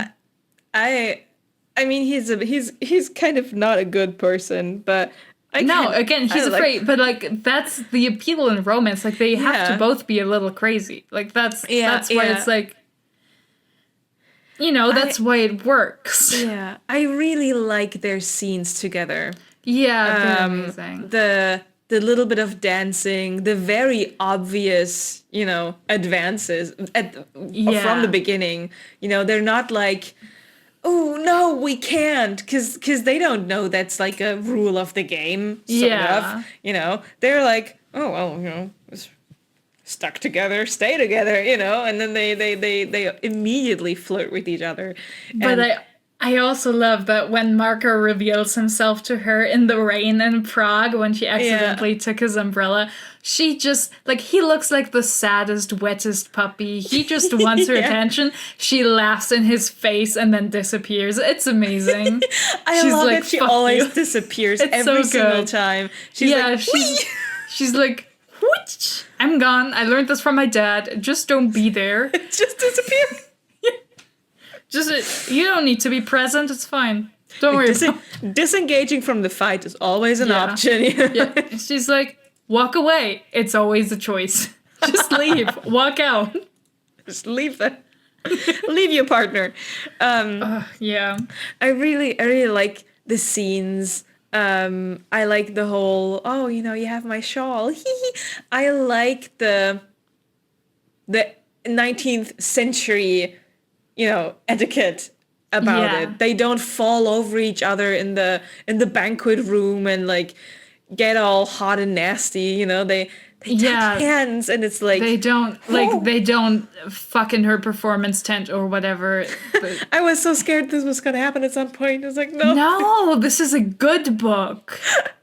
It has class. But then I remembered, like, oh no, Renka recommended it to me. They will not, like, that won't happen. But yeah, I really like their relationship simply because it's very lovely. I think it's very cute. Like, they're opposites in so many ways, and like that's very charming. They're like legitimately just like, obviously, like, from the way they were trained, but also just like she grew up like surrounded by people and he grew up all alone. She grew up like in the super loud, colorful theater environments, and he alone in a room with a library and nothing else. But they both love to read, and it's like, she does a lot of physical manipulation, he does a lot of illusions and mental manipulation, and she's like using her magic to control things directly because that's all she's ever learned, and he's doing it through proxies and like systems and organizing and stuff. And like she's the performer in the circus while he's organizing the circus Backstage. from outside. Yeah, and it's like there's also just, there was this tiny bit where I was like, that's so cute, where we have him where he's like, oh yeah, it's always easier for me to read a language than speak it because I'm just like, speaking's not my thing. And then when she's talking to Hattisen, she's like, oh, it's always easier for me to speak a language than writing because, like, it's just so charming. It's very cute and just so complimentary, and it's so cute. They really complement each other so well. It's like, aw. And I just really like their rapport that they have. Yeah. Because whenever we see Marco interact with somebody else, it's not really Marco, right? It's some other, a facade he puts up. Yeah. So the only times we actually see this man is when he talks to Celia, and he has quip. He has, for the awkwardness that he has the quip and the fun. He gets flustered, she gets flustered. It's so cute. I love it. Yeah, it is really cute. They're both a little snappy. And it's interesting because he deals with his whole, like, having been lonely all his life by being like, no, I love you. I want to be with you now that we know. Like, I am all for this. He's holding on so strongly. Yeah, but she's also been lonely, but also she knows her dad and she doesn't really trust people. So she's like, I want to be loved, but it's not worth the risk. So I need to keep you at arm's length at least a little bit. And it's too much. She's so scared of also having, like, ending up like her mother with him, right? She says, oh, I'm so scared that I'm, like, kind of being enchanted by you. She just has like my so mom. much more baggage around this than he does. It's because of fucking Hector Bowen, the worst man you ever. So I really loved the whole thing. They're also just like, they're lovely together. It's just like, their romance is not that huge of a part of the book, but I do think it works enormously. And obviously it's like one of the cornerstones because it's about how they dance around each other and then finally get to be together. And it's like, it's lovely. It's just, is there something, like, it's so romantic to think about them building this circus together, leaving these little, at first they're like, oh, it's just like, like your birds. At first it's just showing off, but then it's like, oh, I made this for you. I made this for you because I thought you would like it. Yeah. I added the rooms. Oh, I left a little space here in the labyrinth so that you can also add your room. And oh, I made this for you. And oh, you see it like this way. You see the ice. The hall. What is it? The Hall of Ice, Chamber of Ice. Yeah. I never thought about it this way. Oh, that makes it even prettier. And I knew you would have a different thought about it. It's just like, it's so romantic. Cute. It's just, I feel like the closest thing to, like, a soulmate story that I've so far read in, like, published fiction, where I'm like, yeah, this works. Yeah. Like, they're intertwined, but it's moving at such a sweet pace.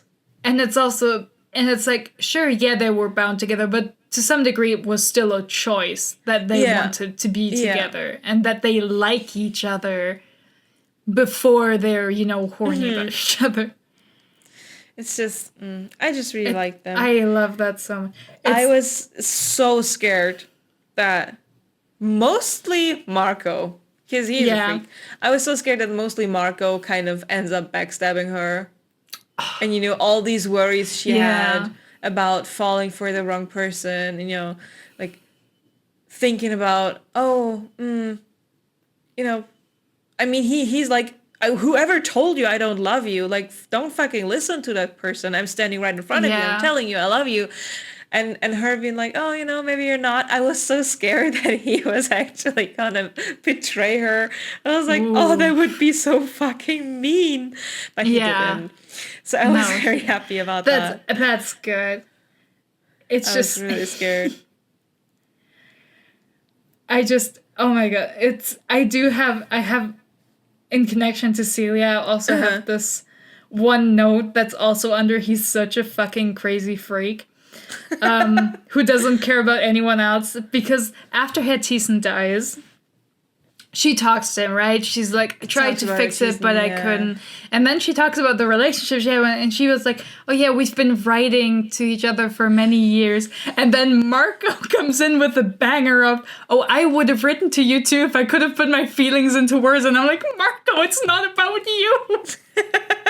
You're so jealous. The moment was crazy. I was just like, Marco, her friend just died. This is not about you. Oh my god, she why let are you like out this? Blood-curdling screams. It was really screaming funny. his name through the circus when she sees that he's dead. She's in mourning. Like, everybody's just fucking sad. And Marco said, well, I would have, Just the moment where she's like, yeah, we've been writing each other for years. He meant a lot to me. And Marco's like, well, I would have written you letters too, I'm important. Like, if you'd let me. Stop it, Marco. Stop it. Just shut up. There are moments where not talking is more helpful than talking. It was just such a moment. I was like, Marco, no. Yeah, he a little unhinged boy, but man. Yeah. But yeah, no, something else that I found really interesting about him is that, he does his magic through connections. Like, his type of magic is like binding things to each other, right? Yeah. And ironically, he himself is terrible at building connections with people. Like, all his magic is about connecting things and making them work together in a seamless system. But he cannot do it as a person at all. Like, he has like a tether to the circus through magic, but he's not part of it. He's not on any kind of level of relationship with anyone there, like, except Celia. But even that is like more outside the circus than as part of the circus. He's just not involved at all. Like, but that's his magic. While for her magic, she's like, no, I need to control everything myself. But she has so many meaningful connections inside the circus and with everyone. Yeah, because she's there, right? It's so funny. Yeah, because like their magic works opposite to how they work on a personal level. And this is also why it works the best when they actually work together. Where you have that moment where they're like together and they're kissing while they're in the circus. And it describes how like in a moment of synchronicity, like everything just works better. Like the performers did better. The light hit off their costumes just perfectly. There's a moment where just everything goes perfectly smooth. Like in like the opposite to the moment where everything goes wrong right after Isabel like takes apart the charm. Yeah. It's just like, it's so interesting because it's like they're opposites, but inside themselves they also have this like main contradiction that's really fun. It's just very carefully every single aspect about them was kind of And it's so cute when he shows her his real face, because she's like, I hate the mask, is really annoying and distracting, and she's like, I like this better. And he's so surprised by it. It's like, I love that it was like a softer face, a more round face, younger, a little bit more boyish. It was less, attractive in the objective sense, but it was more personable. Yeah. The green eyes go gray-green, and she's like, that's my man. Now he's just a guy and not like the most beautiful guy you've ever seen. Mm-hmm. And that was such a lovely scene. That was like, no wonder he was like, no, we have to kiss immediately. Yeah. and they're touching, and like all the rooms in the house heat up, and like immediately his dad is like, I need to intervene. That's not like, good. Stop. We can't have this happen. Yeah, he's like, stop it. I'm here to make sure abstinence is happening. Yeah. I love their walk through the house and like in the garden with the maze and everything. Because it felt natural, because whenever he was like, want to see the next room, it was like, say yes, I also want to see the next room. Go with it. But it was also so cute. Would you like a tour? And she's just like, oh, do you often give people tours around your employer's house? Yeah, and he's like, no. No, you're the only one. But it was also, no, she's not the only one, because her father's hanging around. I love him asking, like, wait, is he always around? She's like, nah. Not quite, but I can shut him out if I take care. But I imagine Marco going back being like, wait, what? When was he there? Did he see me staring at his daughter's ass or something, Did he see me stare at her tits? Let's not think about this. I can't see him, out of sight, out of mind. Just don't worry about it. He can't do anything to me. It's okay. One thing that maybe to add to all of the magic of the circus and everything, I love the way how descriptive.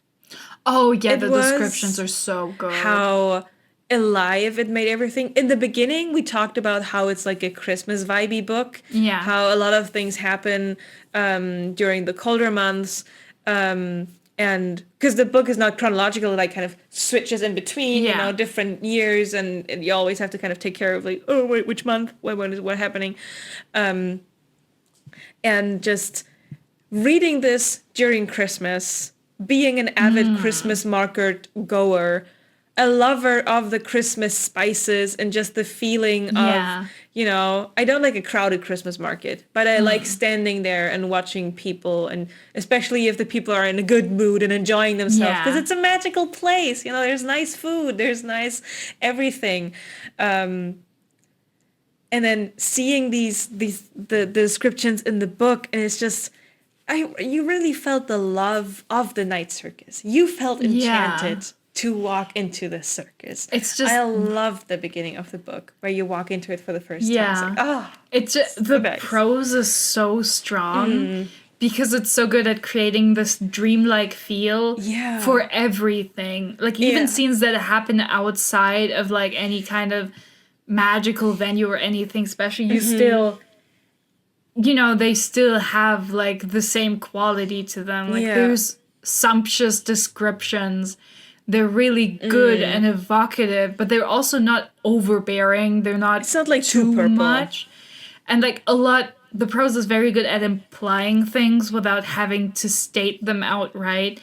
Like even in the short snippets you get of the, childhood both kids have, you have the snippet where, Celia's dad kills the bird and then destroys her doll and is like, oh, you should learn to fix this first. And Celia fixes it and then looks at the doll and then leaves it in that dressing room forgotten under a chair because she just cannot look at it. Like, but the text doesn't say, oh, obviously, because it reminded her of the dead bird. It's just like, and the doll stayed there. It doesn't even say because she couldn't look at it, but like the implication is so obviously there, where a lesser book would have been like, oh, this is because, like, don't And forget, it's because she feels Yeah, bad about yeah. it. She has to think of, like, the dead bird, that she can't fix things. And it's like, no, we don't need to bring it. We don't know need she that. experiences it and that this stays with her. Yeah. It's just so wondrous because it keeps a little bit of the mystery. It doesn't give you everything. It gives you enough space to, like with the, was an accident, was not an accident. It always gives you this little flavor of magic in the way it's described. Also, the scene when you said the scenes outside, when Isabel and Celia have their little sit down in the cafe. And in the beginning, you're like, oh, we're obviously in a cafe, like people are around, things are happening. And then it kind of, goes inwards. And this barrier that Celia makes around them, even though she still feels watched. And it's like, obvious why she still feels watched. It still feels like suddenly this cozy cocoon around these two women who are kind of tormented by the same man for different reasons. And it feels like this little magical place again. And when they're outside in the rain, they're standing on the fucking street, but it still feels... It's still there. No, there's this magical tinge to everything. Yeah.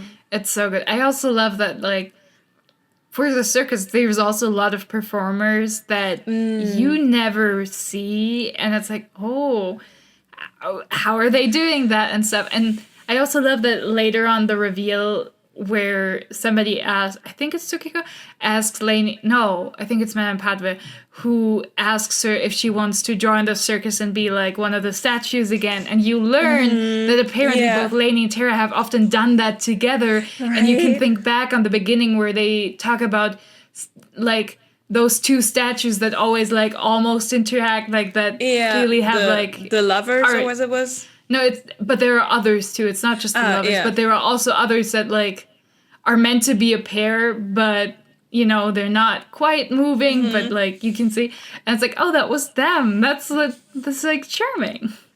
I love the whole circus setup of having people outside of the tents. Yeah. And kind of having the magic there as well. Yeah, for sure. And I also always love the way we get introduced to each new position where the circus ends up. Because the circus ends up there. It's like, oh yeah, new area, whatever, circus ends up. But every time it's like a new place, it's like, oh, just west outside of this city. Oh, suddenly there was the circus. And the circus, but so you're like, the circus? Aww. There's a circus? Hello. It always brings you back to the same experience, like all the people who get to go to the circus for the first time as well. Because you're like, oh. I'm also gonna say it. I want that food. Everything that was, I was like, that sounds so tasty. Those cinnamon rolls, I was like, I got so hungry reading this. I was always like, I wish I could have this right now. Why are you doing this to me? When they described the hot chocolate, I had to think back to some hot chocolate I got on vacation. And when I got that cup, it was overflowing. Like I got the cup and there was so much like whipped cream on it that the chocolate went over. Yeah. And I read the book, I was like, oh, that was some damn good chocolate. It's just... It's like watching a Ghibli movie, but reading it, the food. It's like... It just sounds so You tasty. want it. Also, the descriptions of the food at Chandrash's house sound so good. for a short moment, I was like, is Marco the cook? No. Like, is he making it with magic and that's why everybody is so fucking obsessed with this competent food? Cooks. Like, it's like, oh no. Because people can make crazy shit with food without magic. And that's also the thing about the circus, because a lot of it is non-magical, but just the ambience and like the skill of portraying it right. It's just... Yeah, the staging. Oh, it's so good. Because there was this one sentence of being like, oh, but Chandrich never reveals who his cook is. And I was like, is it Marco? Is he making his assistants cook? No, but he had those dinners before Marco ever came over. That, and I think a bit later, they talk about the logistics of his house and how it's kind of, you know, like crumbling together because he's losing his mind, and so it's like less people being there. It's like, oh, you know, that's what's where the cooks used to be. So it comes. But yeah, that food always sounded so delicious. It sounded so good. I was always like, man, I wish I could eat this right now, man. The food was also being staged. He's a theater director. He's a director I love that of a because play. in the book it's always like everything is a stage to some degree. And there's like also when you're reading it, like the different levels of like audience and stage interacting. Yeah. Because ultimately, like, the book is just a book and you are you as the audience, but also while interacting with the book, you're also the fictional you that's addressed in second person in the bits where you're supposed to imagine yourself as a circus goer. And then you have at different levels. You have when the circus is active, you are an audience to what is unfolding in the book, and you know more about the behind the scenes and other characters, but a lot of characters don't know what's going on and are watching like the magical stage that these people are fighting on. But you also have the normal stages, and you have all these levels of like, who is the audience, how much do they know, who is watching whom. Like it's lovely. It's like, it's so theatrical and magical. It's like, oh, there's so many layers to this. And then of course you also have like at the end where Celia and Marco are removed on to a different plane. The physical plane, yeah. Where like everything else becomes less substantial to them than themselves, but they are also insubstantial to the rest of the world. Where they're like, oh, we're now an audience for the web, but we can't interact with it the way we could when we were part of it. And that's also like, you know, they are no longer like powering and a part of the circus. Now they're just watching it from a different place, removed. Yeah. And like it's so good. There's so many layers. Man. It's just so well crafted. Like it's such a good book on every level. Like everything works together so well. It's just, I love reading good books, man. When I realized so good. When I realized there's not just, oh, okay, I need to look at the timeline of the chapters to see how much time is in between. But when I realized, oh shit, we're going future, past, present, I don't know. I was like, I think she cooked. You know, Erin was like, it's really well organized. It's more apparent you have to sit down and at least structure in a basic manner if you want to do this back and forth in scenes. So that was like the first indicator of, oh, like somebody sat down and took the time. And it's a book where, at least in my opinion, you feel somebody sat down with a big blackboard or whatever, and did the math, did the laying of crumbs, you know. Yeah, because it's like one timeline is like the story of the circus and like Herr Thiessen. One is the timeline of Celia and Marco's relationship, and one is the timeline of like Bailey and the future of the circus. Which is, like, lovely. You have, like, past, present, and future. Again, like, it's just... they're interwoven so well. Like, the scenes flow to each other. You're never like, oh, no, I don't want to read these scenes now. You're always like, oh, cool, now we find out more of what happened there. Because, like, from Bailey's perspective, okay, something went wrong somewhere, but when did it... What's going on? It was very well done. Now that you mention it, I truly never felt like... I was like, oh... this perspective. Yeah, because sometimes in a story with either split timelines or split perspectives, it can be like, oh, I don't like this one. Yeah. Can we go back to the... But here was always like, oh, no, all of these are interesting. I like reading all of them. Yeah, no, it was really good. I really did like it.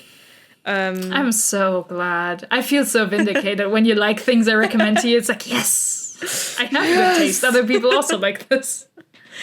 Directly after I was done with the book, I went to Goodreads because I was like, yes, one more for the statistic. You know, I jotted it down, and I always read the reviews of other people because I'm nosy as fuck.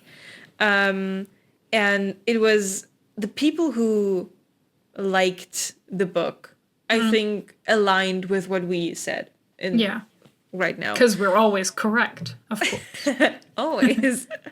And there was also people, the ones who didn't like the book, who, and I sent you this beforehand today, Yeah. who read the blurb and had completely different expectations. And most of these reviews were in the last 4 or 5 years.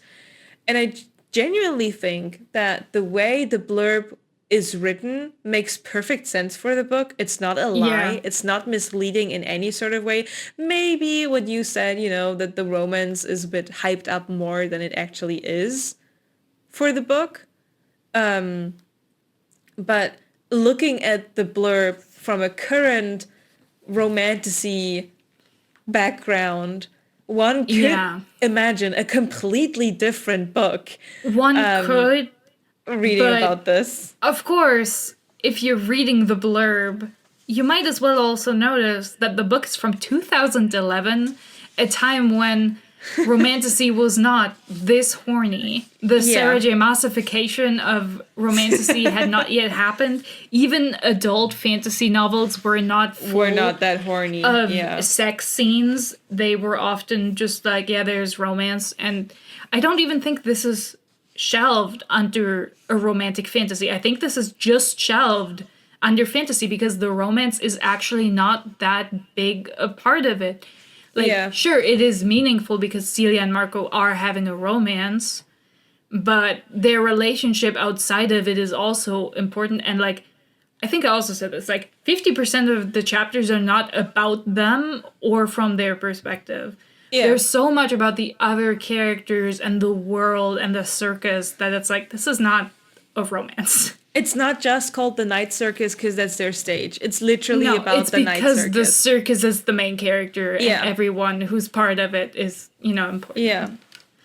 Yeah. I get some, this is the same as when you showed me that review where somebody was like, where's the spice about this is how you lose the time war? It was a TikTok video. These people, oh my god, these people. These fucking people. I cannot.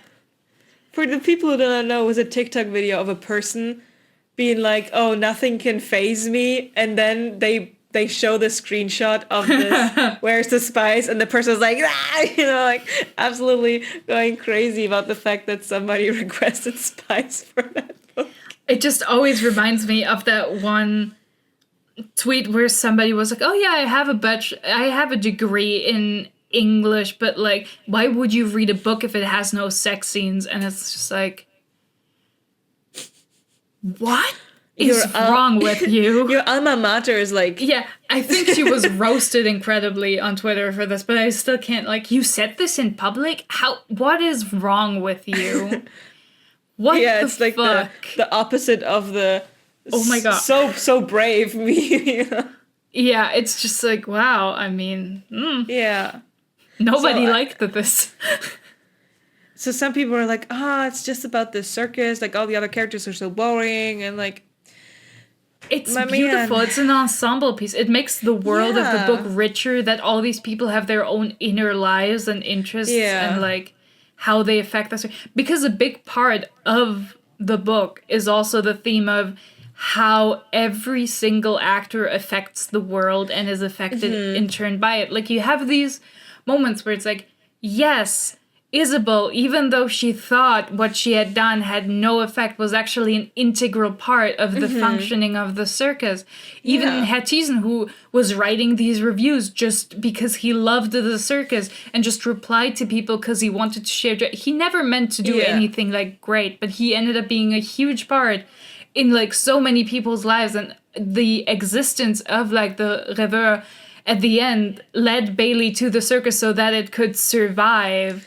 There's just it's such a story about how everyone has an impact. It's just how they're all connected. Romance is made richer by the fact that other people exist in the world and interact with the characters.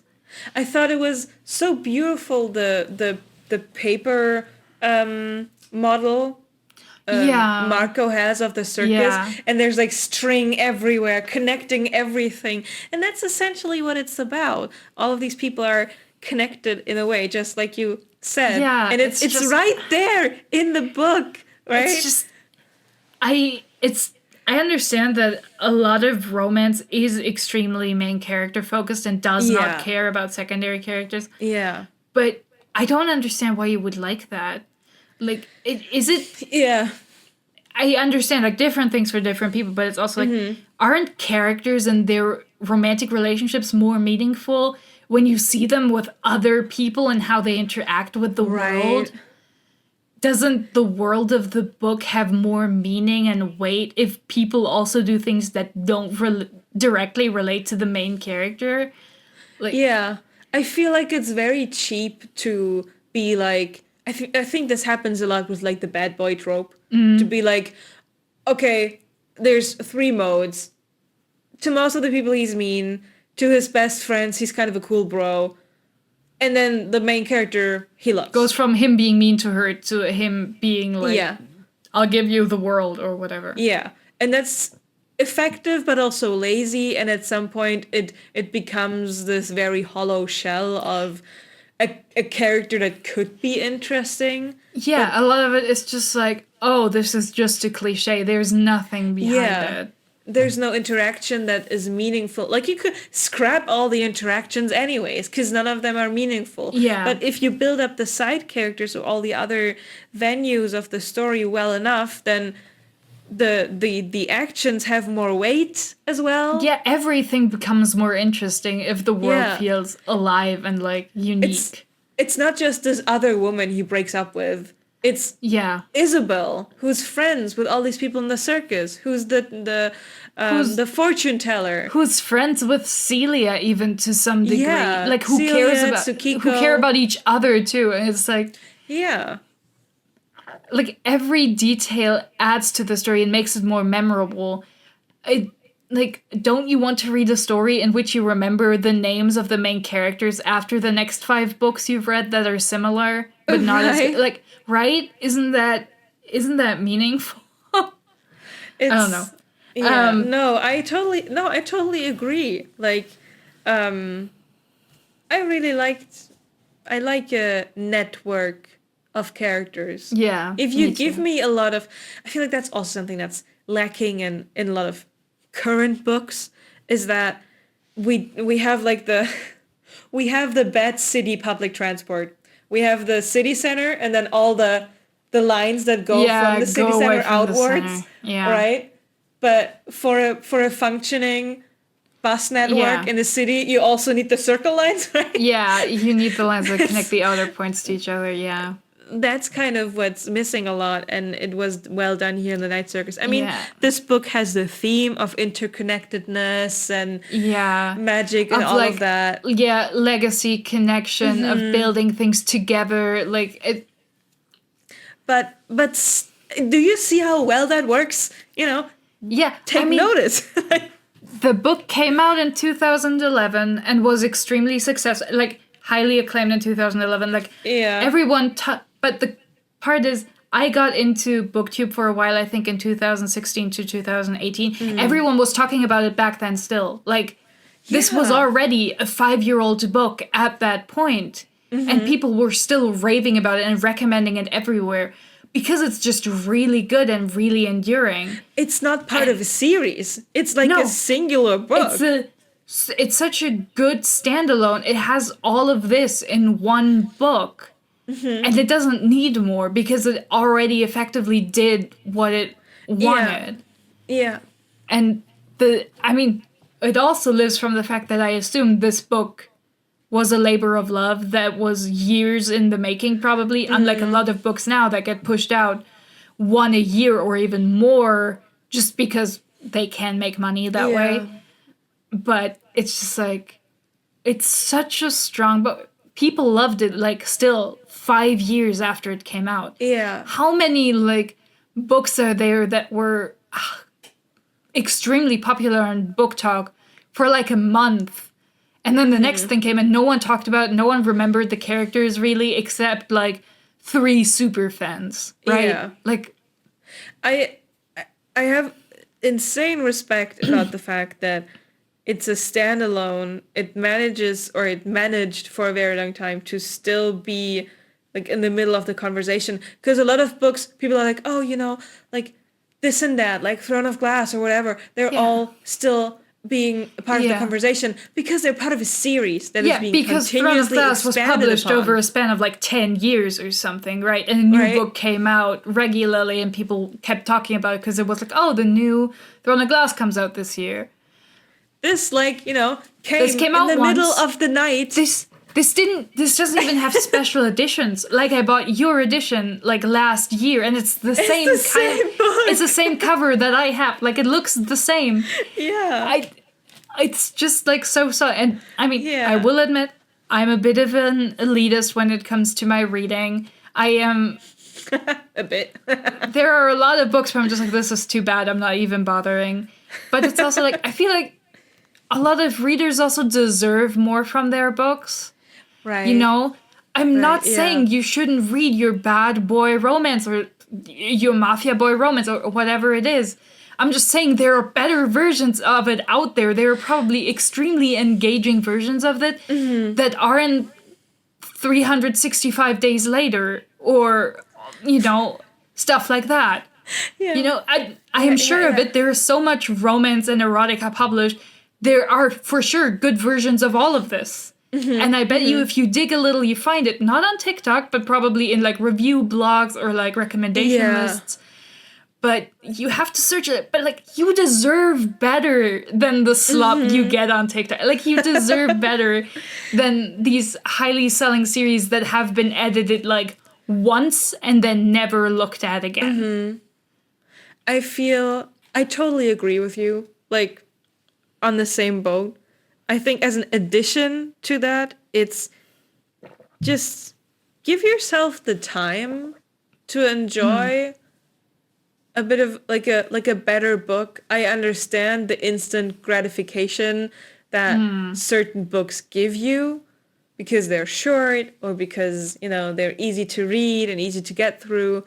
But sit if you're not opposed to a bit more description and a bit less dialogue, sit down, enjoy, make a nice hot beverage or whatever, or be stuck in a train for several hours in 1 week like I was. Quite frankly, also, I can imagine this is like an insanely good audiobook. If they have a good narrator, as an audiobook, this is probably crazy. If you like audiobooks, this is probably insanely good. Especially in the winter months. Oh my god. I stumbled upon a subreddit because I wanted to know if somebody was telling me what would happen if I wrote an email to Bailey's email address, but the person on the Reddit was like, I'm not gonna tell you, you have to try it yourself. And the other person was like, tell me, and it was like, no, I'm not. It's like, it's a secret. But people there mentioned that they really liked the audiobook. They read the book and then immediately got the audiobook. So there is an audiobook existing for Night Circus, and apparently it's very good. Like, with all the description, I was about to say, if they have a good narrator, this is so worth it. Just take a craft project or I don't know, one of those diamond paintings, a giant puzzle, anything to keep your hands busy while you listen to this. Like, if you don't want to read 500 pages of book, I understand that can take a while, and if you aren't a big reader, but I bet you the audiobook is fantastic. Like, the vibes are so good. Unfortunately, we should have put this at the beginning. At the end, no, I just realized. It's just for people who already read it and listened to this entire thing. Unfortunate, but I can use it as the blurb. At the beginning, public announcement, public service announcement. Please read the audio.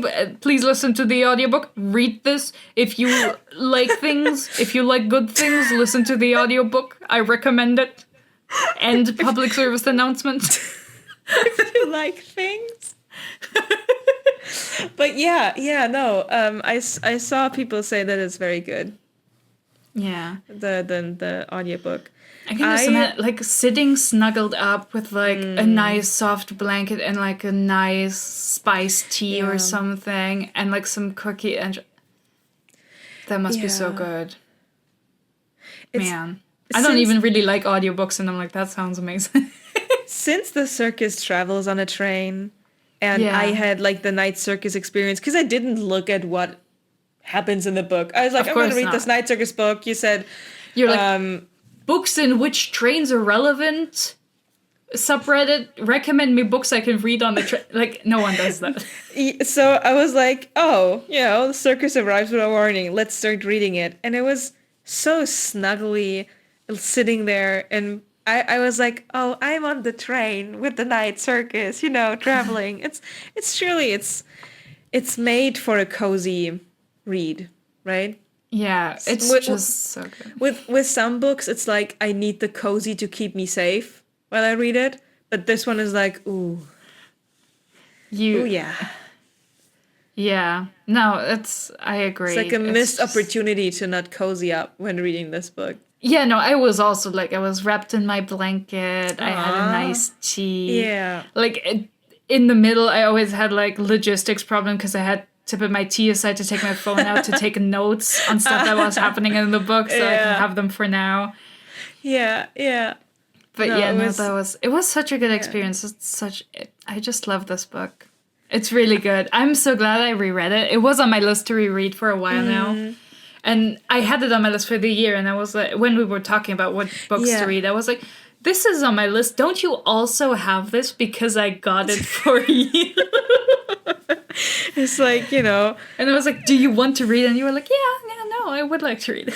It's like the duality and tragedy of our friendship, You gift me these amazing books and you recommend these amazing books to me, and then I, turn around with like Sky Shade. And then unfortunately you spent 4 weeks reading A House of, oh god, Fire and Blood, Flame and Shadow. Flame and Shadow, to torture yourself instead of reading good things. But at least I get an amazing PowerPoint out of it and I have a good time for like 5 hours.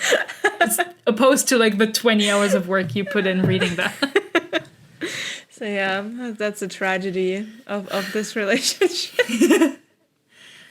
But yeah, I haven't rated it on Goodreads yet, for a simple fact that I put it down as read, then I got lost in the reviews, and then I didn't forget to rate it. I mean, I'm really bad about putting my books on Goodreads. I need to go in and put all the books up, and then I need to lower my book threshold for the year because I'm not making the 40 books either. I lowered it from 25 to 20, and I'm so close to hitting 20. So yeah, but I'm gonna put it down to 35 because this was my 34th book, and I could totally get 6 more books in if I read short books, but I have 2 books on my list that I wanted to finish this year, which are both 500 plus pages, and I would like to get to them. So 1 a week for those is totally reasonable, but I'm not making it to 40, unfortunately. But I need to put the rest up. Yeah. What I wanted to say is that, thinking about it, ruminating about it, whenever I felt, I was like, oh, we're going to record this episode. And, what did I like about the book? The more I was growing so enamored with it, that honestly, for me, this is a 5-star read. Oh, for me too. Absolutely. I loved it. The more I think about it, the more I love the characters and just everything about it. And it's just... I felt so safe and snuggled, except for the parts where I thought Marco was going to betray her. I felt so safe and snuggled, it's... If you ever reread it, if you have the time, you will know he won't betray her and you can be snugly safe the entire time. I'm going to be mentally prepared for the tease and death, Yeah. You can enjoy him while he's there and be like, oh. I can appreciate the old man crush, yeah. But no, for me it's also a 5-star. It's just on like every level. It's a delight to read, and it's just from a craft perspective, it's so well done. Yeah.